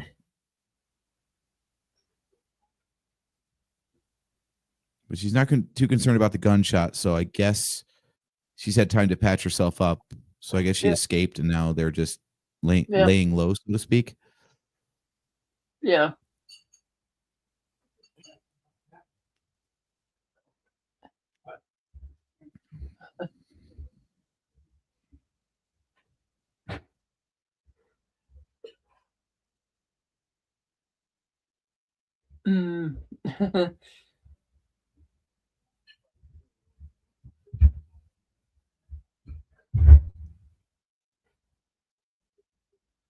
This is the other thing I'm trying to make sense of. So the power broker is the one that gave her the serum?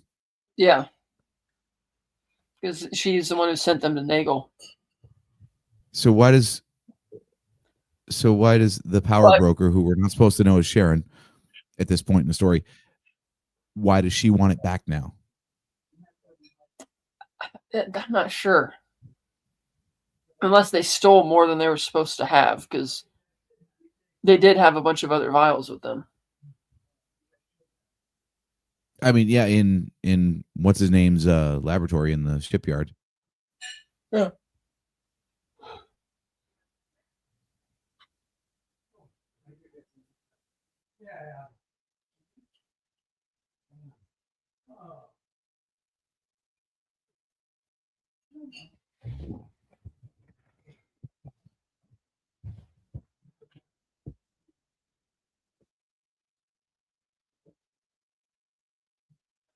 I got to side with Zemo on this one.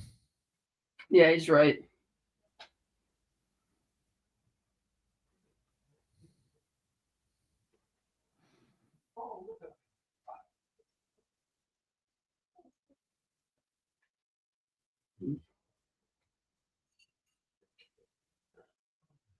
Maybe this is a real world allegory. I don't know. I'm thinking like, gun violence is a uniquely American thing. It's because everybody has guns. No one has guns in other countries as private citizens, so they don't have gun violence. So it's like, well, if people aren't super powered, then you don't have super powered battles. Yeah. Fights end a lot sooner when people aren't invincible. So Zemo's point of like, well, if no one's a super soldier, everything's a lot easier to handle. Kind of right.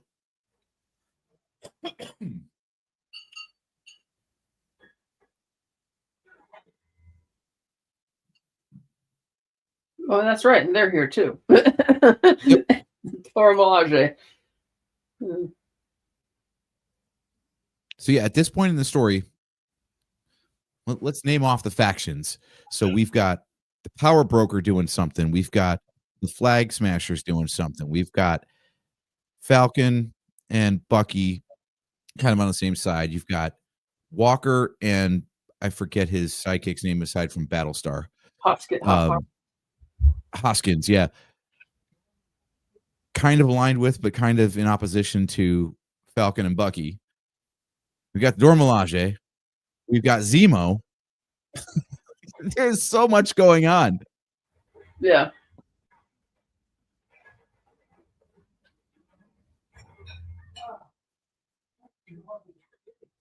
And now the Dora Milaje are picking a fight, which there's no reason to, but okay. Yeah, this seems like a pretty excessive reaction to John Walker just being a little bit sultry. Hey,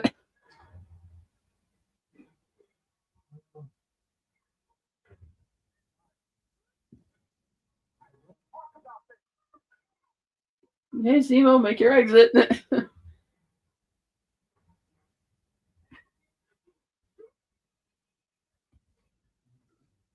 In hindsight, Hoskins going down in this fight was kind of foreshadowing. Yeah. It is a bit excessive, though, for supposedly being the good guys that I think she was going to put that spear right through him. Oh, definitely. Like, you could subdue him without having to impale the guy. Yeah.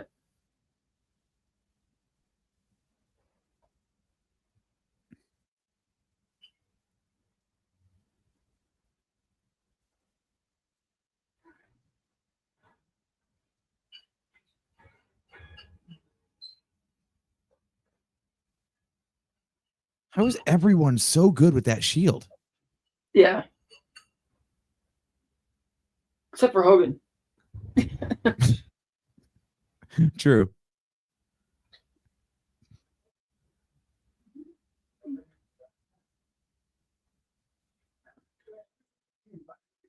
Yeah.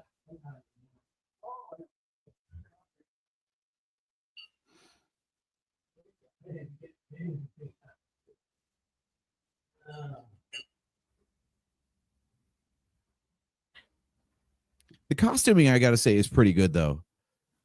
Mm.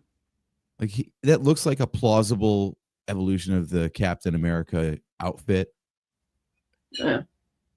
But also like a little bit off at the same time. And then Hoskins, same thing. Like he's Battlestar apparently, but he's got a star in his gear, but it's not crazy right. Loud and overt, you know. The helmet still looks a bit outdated. At least they didn't actually put little wings on it. Oh, yeah. That never made sense to me. Like, what is he supposed to fly with those?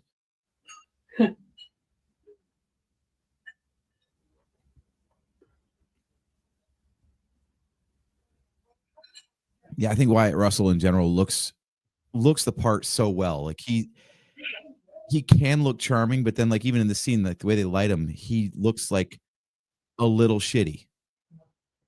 Yeah, like you just kind of like waiting for him to go off the deep end. Yeah, you could tell that the serum's not jiving with him very well. He hasn't taken it yet. Or he hasn't taken it yet? No. Oh, I thought because I know he picked it up on the ground. I thought he did it. Oh, okay. Yeah, see, they're talking about it right now. Okay.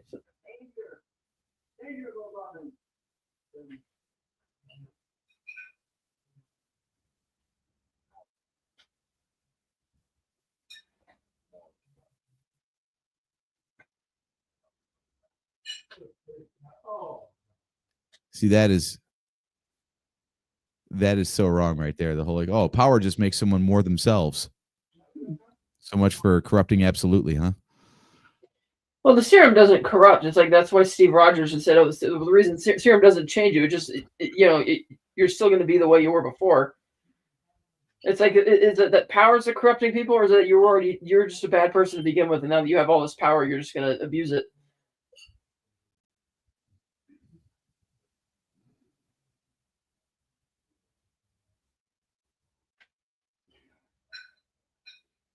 Yeah, like that scene right there, like his face, that does not look like a good guy. Yeah. I don't know if it's lighting or what they're doing, but it's so perfect. Yeah. It's unsettling, slightly intangible way.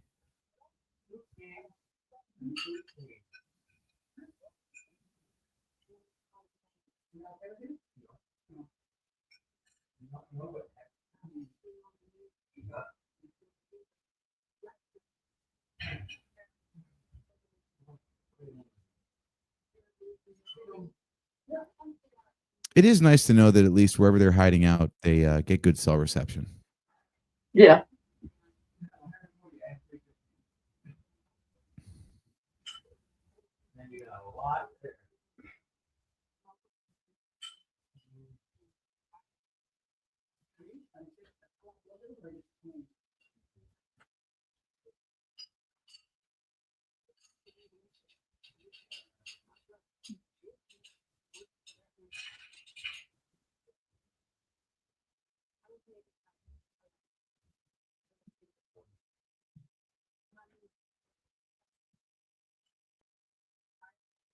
I think you could tell we're in a good scene because we're supposed to be talking about this, and we just got dead air going for like 30 seconds. But it is a good scene. It's tense. I like this. Like, yeah, now the family's involved. Stakes are high.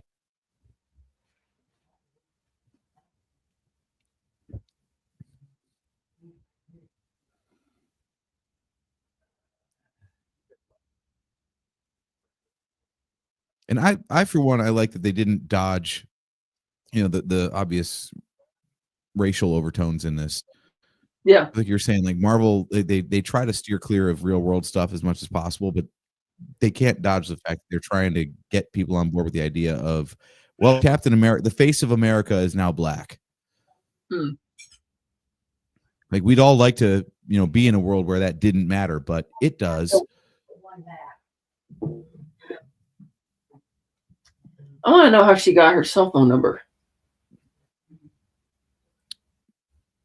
They seem well connected. I'm going to say power broker. Hmm. Yeah.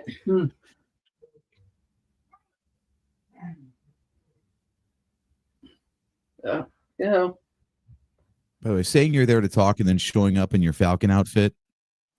Yeah.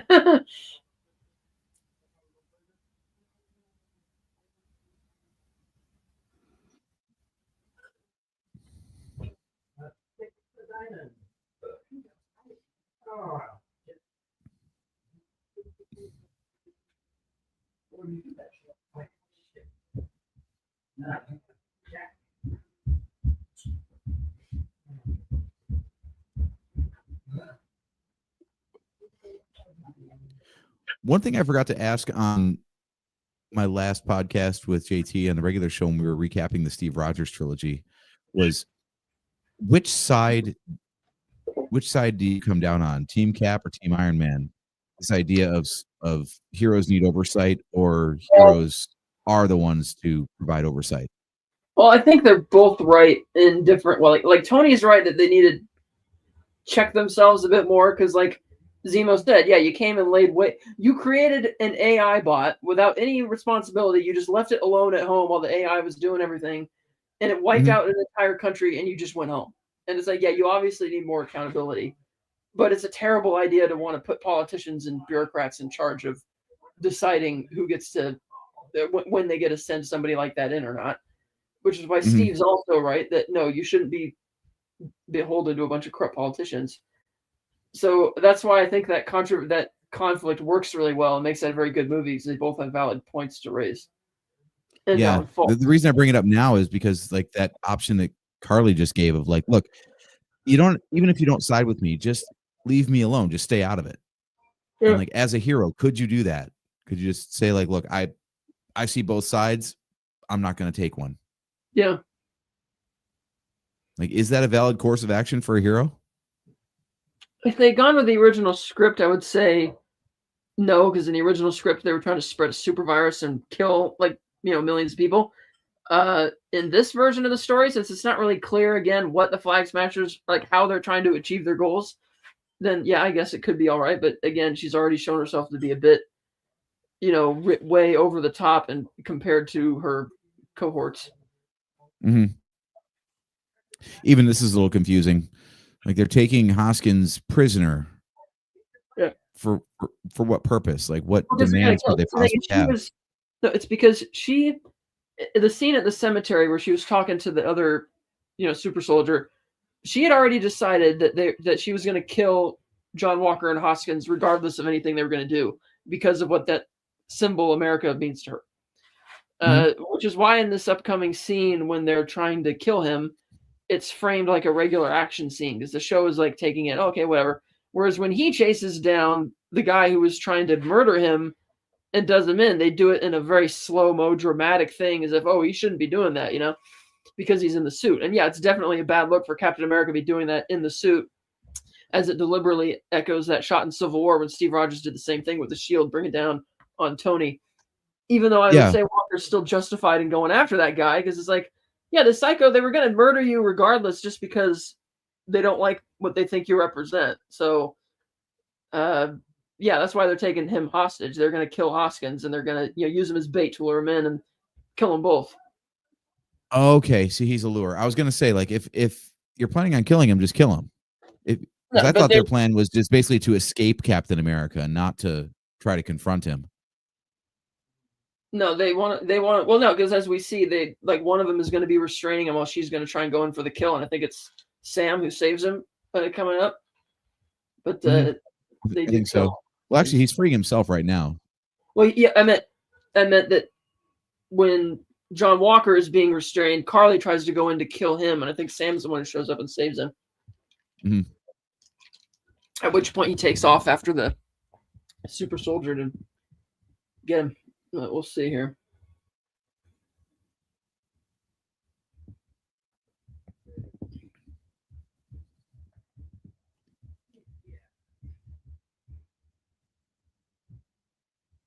In a lot of these action sequences, I'm trying to figure out what they're doing with the camera. Are they like reducing the frame rate or increasing the frame rate? Because it's got the, there's that look to the action where it starts to have kind of a choppy effect. Right. But without motion blur. So I'm not sure which way it's going, but it definitely looks different to any quote, regular shots. Yeah.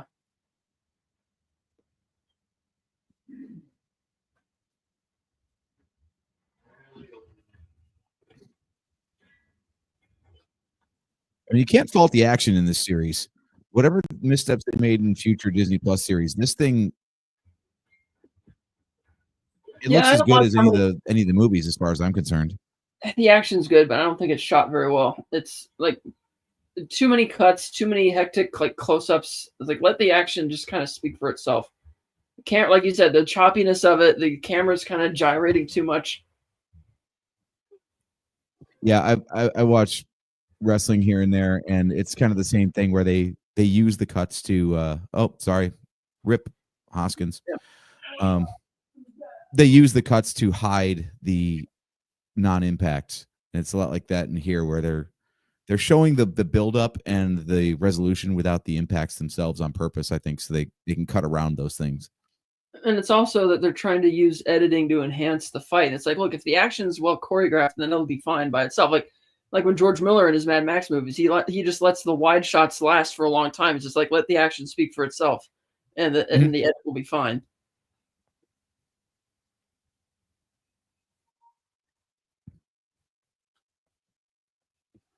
I was really surprised on first watch, like, to straight up kill a guy like that. Well, like she said, she was gonna, do it anyway. She's like, I'm gonna kill anybody who stands in my way, or like even when she burned everybody inside the building, it's like they had them all tied up. They already stole everything. There was no reason to go out of your way to kill everybody, but she did just cut, because she's that over, that much of a psycho.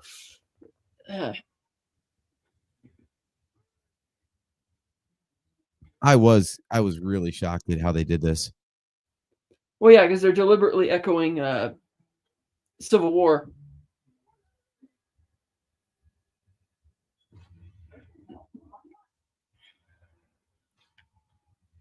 So, yeah, it wasn't you, but you guys were there to try and, get, it's like.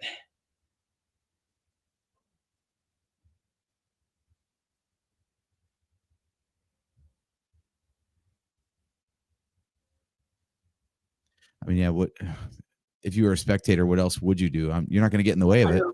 Yeah.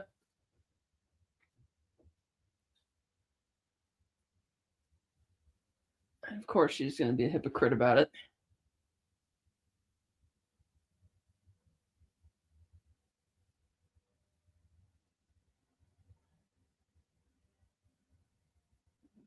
I mean, you got to love the framing of these shots. Like, he definitely looks like a psychopath. Yeah, these frames are great.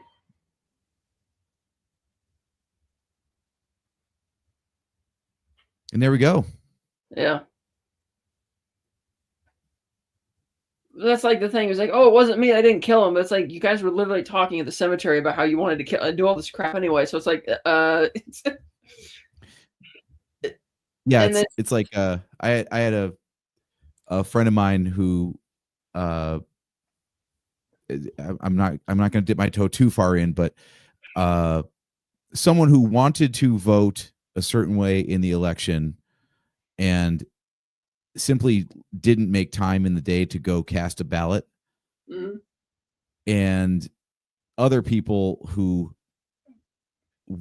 if they knew which way that person was going to vote, would cut them out of their lives entirely. But that person is still A-okay in their book because they don't know. And it's like, well, so like your whole thing, like, okay, you were intending to kill them anyway. So you're kind of still guilty, even if you didn't actually do the killing.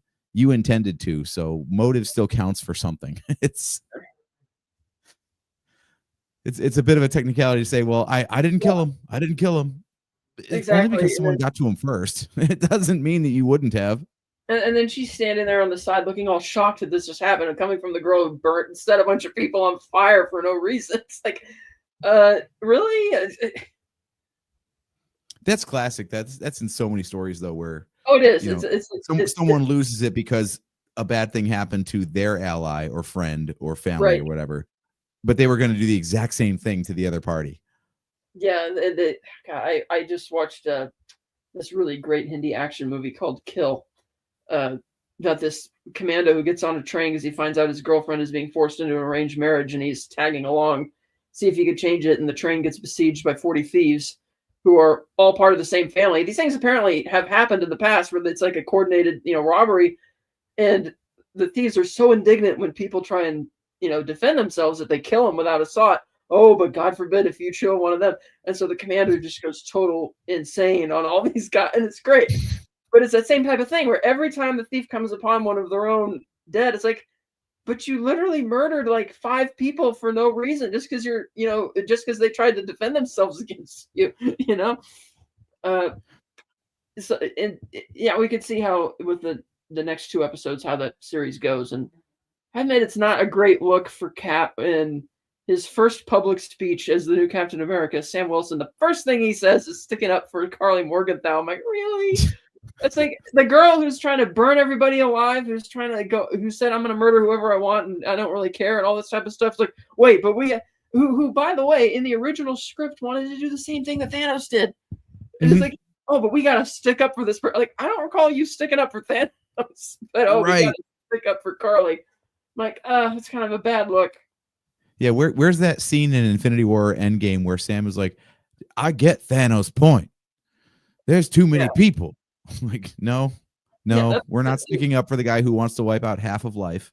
Yeah, that's where kind of the political leanings of the show kind of get into it to the point where it's like, okay, now you're kind of going overboard with this. Like, no, especially the fact that scene was still in the original script when, even when they wanted to wipe out half of everybody, he was still going to give that speech at the end of the series, sticking up for them. It's like, no. Once you do genocide, you're done. Sorry. Don't defend the genocidist or genocidalist or whatever. We just had that same disaster with the Section 31 thing on Star Trek where the protagonist is somebody who's guilty of mass genocide, but oh no, we're going to play him up like they're really great guy. It's like, no, it's like you're done. You went deep cut on that one. I didn't know you were also into the Trek far enough to watch the Section 31 movie. Oh, my friends have. They're big on Trek, and they're constantly talking about it, updating me. I'm like, they did what? And then I had to read it to check it because I don't have the Paramount Plus. So I was reading all of this. And I'm like, oh my gosh, it's like we've gotten to this point. Oh, that's a franchise that has lost the plot so hard. I love Star Trek. I could talk it. I was actually, if I had the time, I would do a podcast about that, but there's only so many hours in the day. That thing has been in dire straits ever since 2009. It's awful. It's the same thing that studios do. They buy an IP that they don't really like because they don't have confidence to put something new forward that they want to do. Well, you have to attach it to some pre-existing IP because franchises and it's like, or you could just write something new and trust that the audience will like it. But no, we're going to buy a franchise we don't like and then change everything about it to alienate the audience because we just want the IP or because we want the IP. And we're seeing that recently with the reason why the Bond franchise is stalled. The Wall Street Journal did this whole expose where it's like, yeah, Amazon wants to do all these spinoffs and they don't trust having a semi-unknown play the role, even though that's been the case for 60 years. And we need to think about longevity. It's like, the series has been on for 60 years. What are you talking about? The family knows what they're doing. Just trust them. And she's like, nope, then we're not going to make any movies with you and so now they're at a stalemate, not really going anywhere. But it's the same thing. It's like, why did you buy the IP if you don't like anything about it and want to change everything? It baffles me, but that's what happens when corporations buy things they don't understand. Like Bob Iger rushing the release dates for the sequel trilogy because it's like, yeah, let's get it out in theaters. And it's like they couldn't have even had the same creative voice in all three of those movies if they wanted to because it was not possible with the level of overlap. Yeah, I mean, they bought the whole franchise in 2012, and they said we're going to have a trilogy out starting in 2015. Shit. Okay, so you've got a regular. Yeah, you don't have nearly enough time to lay out a long-term plan in 3 years and get a movie into theaters. It's just not going to happen. And then do a spin-off movie every year in between, and it's like they're not Marvel Studios yet. Lucasfilm had at that point put out 4 blockbusters 3 years at a time, the prequels and then the 4th Indiana Jones, but they took 3 years for each one, and that's just one project. And Iger's trying to turn them into Marvel overnight with like 2 or 3 It's like, no, they need time to grow, give it time, but we have to rush it because money. well, I'm trying to remember the Disney CEO timeline. Was that Iger doing that, or was that Chapek? Well, Iger, because that's back in like 2012 when they bought the company. Chapek didn't take over till 2019 or 2020, and they didn't. Iger's back now. Well, yeah, because they did for some reason they skipped all of their oversight procedures for when they appointed the new CEO. They just trusted Iger and he picked him, and then Chapek was just awful trying to. That's one of the reasons Marvel got so muddled is that they're prioritizing Disney Plus over movies, and to stop people from canceling their subscriptions every time their favorite shows ended, they kept putting out, we got to have more shows coming, more shows, and the quality suffers when it became quantity over quality, and that's how Marvel is where it is now. Well, and Star Wars has the same problem. All the streamers have this problem where it's never been clear exactly where the profits come from in the streaming model. I mean, in the battle days of TV, you'd produce a thing as a studio and then sell it to distributors, aka networks, or put it in movie theaters and recoup the money from the productions that way. But if you're also the distribution, then no one's paying you for the stuff that you're paying to produce. Right. So now you've got the costs and none of the revenue channels. Yeah, you're counting on all those subscriptions. And the fact that Disney is now, putting Disney Plus shows on physical media shows that they're trying to combat the people who are just who are not subscribing. Because unlike a lot of other streaming shows, which has a wealth of content, it's like, yeah, most of Disney's content is like for kids or family friendly, and not as many people are into watching that, like to pay for a full year of a streaming service like that, like they would say for HBO Max or Netflix or Hulu or something like that. So they have to keep rushing these shows to keep it relevant and keep people paying attention. Like Netflix, when they spend $200 million on a movie and they know they're not going to they're counting on just getting more subscriptions, and a lot of times they're not. Like that was it. The first Knives Out that Rian Johnson made like $350 million, and then they paid an obscene $450 million just for the rights to do the sequels. But they're not going to bring in any money. It's like, right. Like what's your game? Because with each sequel, the second one costs $40 million. The third one is said to also cost $40 million. So that's a $530 million total investment to make 2 Netflix movies. Bravo. It's like, tell me you're going to get 530 million in new subscriptions to pay that off. It's like, you're not. Exactly. I don't know where anyone ever thought they were going to make money off this streaming thing. Like, even if you're getting your $15 a month or $20 a month, even $30 a month. Okay, you'll get that once. People will see that movie and then they'll cancel.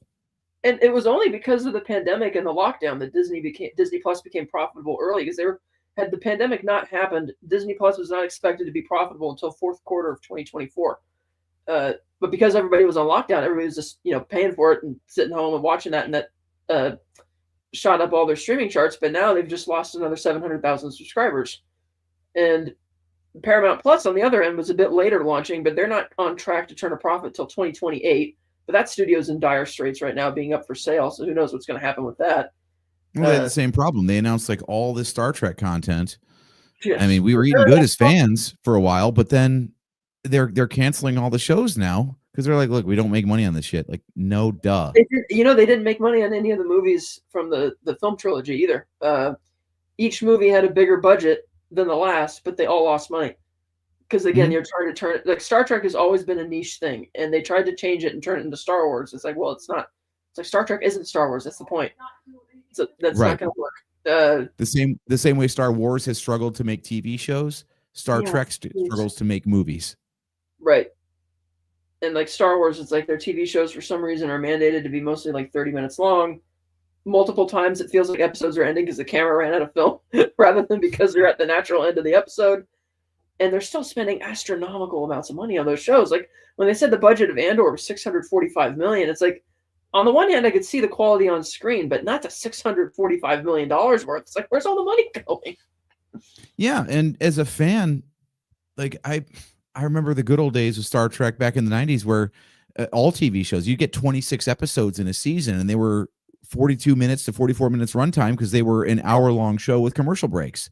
Yeah. And the production didn't look anywhere near as good. Right. But I'll take 26 stories a year instead of like 10. Yeah. My eyeballs are only impressed once, but I can chew on stories all year long. Yeah. So the whole streaming climate, I think, is kind of, we'll see where it goes. It seems to just be cable all over again at this point, right? We're getting ad supported tiers, we're getting weekly drops instead of binge releases. It's cable all over again. I mean, I like the weekly format because that allows them to build momentum. And like, for perfect example, Mindhunter was an excellent show on Netflix. That got canceled because by dumping all the episodes at once, like everybody binges it on a weekend, and like it drops on a Friday. Everybody's already watched it by Sunday. The YouTube content creators and stuff will talk about it on Monday, and then they've forgotten about it by Wednesday, moved on to something else. And it can't build momentum that way because everything's dumped at once.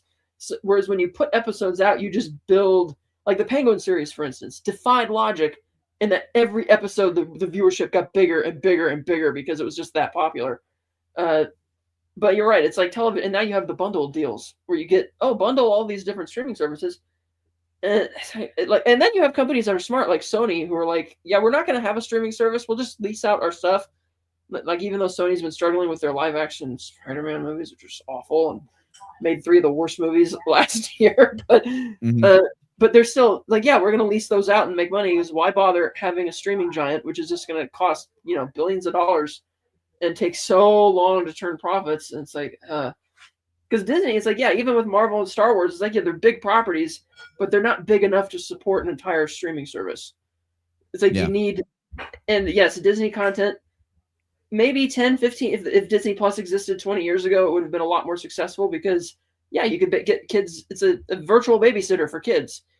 But kids aren't watching things like full movies of Disney Plus anymore. They're doing like YouTube and TikTok, and they're watching little YouTube shorts and things like that, which I think is kind of why a lot of these Star Wars shows are shorter, because they're trying to aim at that shorter attention span.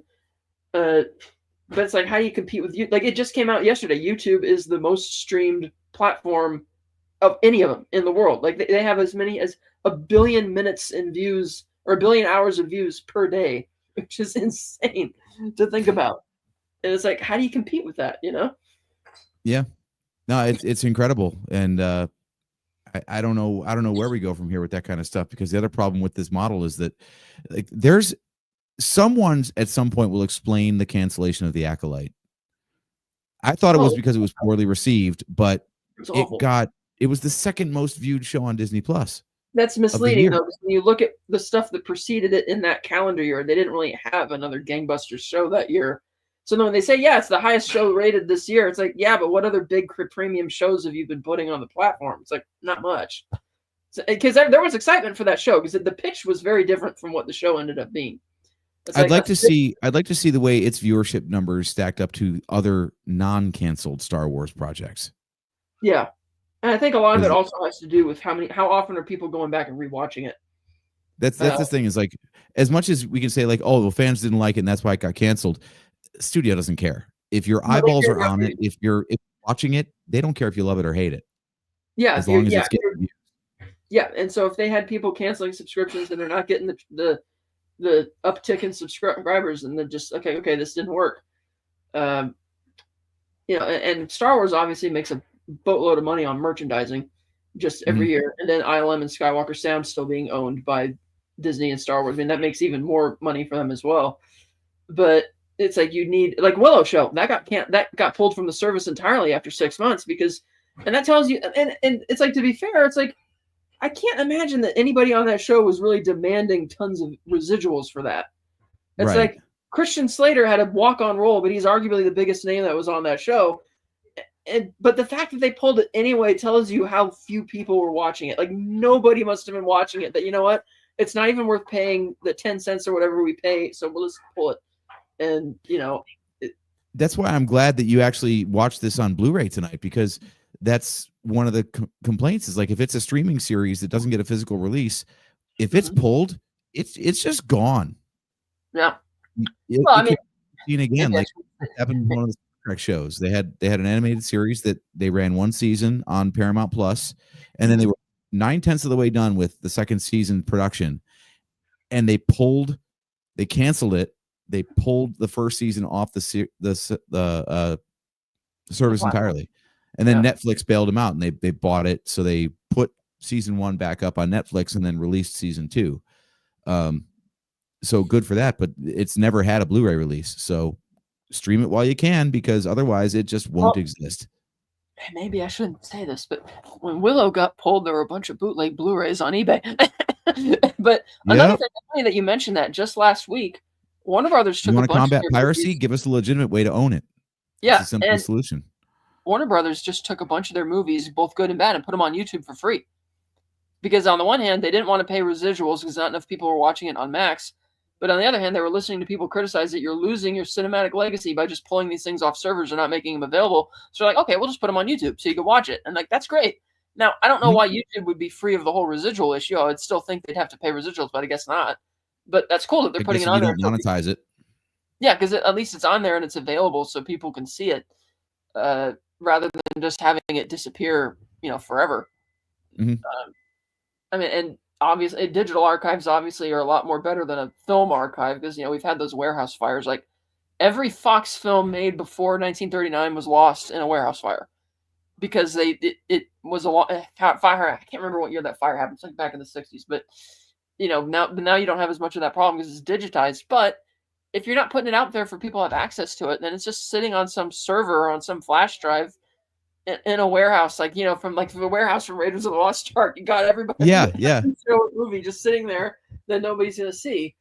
So, and the reason they put things like this out on 4K is because, like, if we're losing subscribers because we don't have enough shows like this to keep people subscribing every month, or to get them to get annual subscriptions, well, then we'll just put our premium shows out and sell them like hotcakes, and it's working. Yeah, I mean, I think everything's a pendulum, right? Like, new thing comes along, people forget the old tech, and then they realize that maybe there were some good things about the old tech, and then it reaches equilibrium. I think that's what's happening now, is like, we've got all this like instant access through streaming, anything on demand that you want. You get your music that way, you get your TV, you get movies, whatever. But boy, I was over at my cousin's house the other night, and he's a big vinyl collector, and just picking up a record and looking at like the artwork on the cover and the liner notes and all those things that you don't get with digital media. Yeah, it's too good. It's just too good. Yeah, that's why I got this whole wall Media here. I know we've been on for over 2 hours now, so I don't want to like occupy your entire night, but I did want to ask you as we're winding down here, when is your next podcast on the Virtual Cantina Network? Our next one, let's see, what is it? So February 9th, we just had one February 9th that was pre-recorded because Dave was at MegaCon. So our next one will be February 23rd. Sunday, February 23rd. We plan to live stream it, 8 a.m. Pacific. We haven't picked a topic yet, but it'll be fun. Now that we're finally getting live viewers again, engaging people in the chat, and that's really fun. That is really cool. Yeah. We're still working on that here, but yeah, the live chat is really what makes it special. We used to do pre-record audio and we went live video. I think right around when COVID hit, for example, because we were all home anyway, had nothing else to do, and it does make it so much more fun. Do you at least have an idea of like what franchise you might be covering? Are we talking Star Wars, Marvel, something else?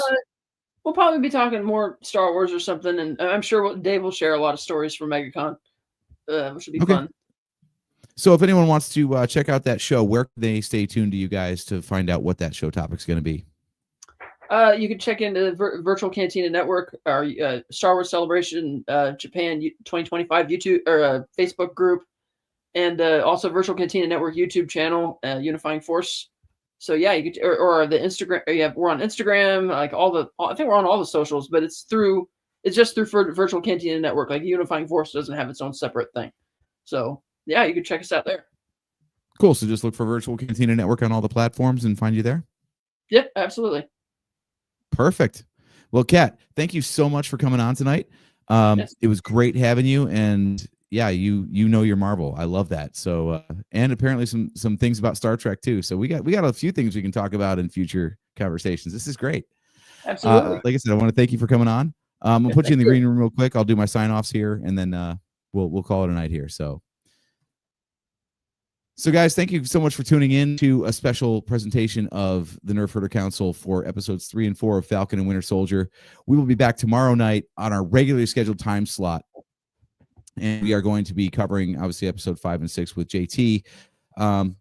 If you want to catch the Nerf Herder Council on our regular nights, it is every other Wednesday at 8 p.m. Eastern Time. We are going to be on tomorrow night. That is February 12th. And then again on February 26th. We will be talking about Captain America 4, Brave New World, wrapping up our Captain America Marvel coverage leading into this movie. And hopefully the start of a Brave New World of Marvel cinematic content. Let's hope that the dark times are behind us. But I want to thank you guys for tuning in. My name is AJ. You can find me at Drake Adams 579. All of our socials for the Nerf Herder Council are along the bottom of the screen right here for you. You can tune in anytime you want on all of our streaming platforms when we go live. We live stream on Patreon. We live stream on YouTube, on our Facebook page, on the Virtual Cantina Network page as well. And we also publish audio versions of our podcasts 4 days later on all the podcast platforms you can think of. Of course, Apple Music, Spotify, YouTube Music, any podcast app you use. We've got our RSS feed pushing to all of them. So you can get that. And you can also go to patreon.com/NHC podcast. And for just $1 whole a month, you can get that audio access 2 days early. So that can be the start of your weekend listening playlist on Fridays rather than waiting until Sundays for it to come out. So with that, I'm going to sign off for tonight. I want to thank you guys for tuning in. And we will catch you tomorrow night for the finale of our live watch-alongs of The Falcon and the Winter Soldier. Have a good night, everybody.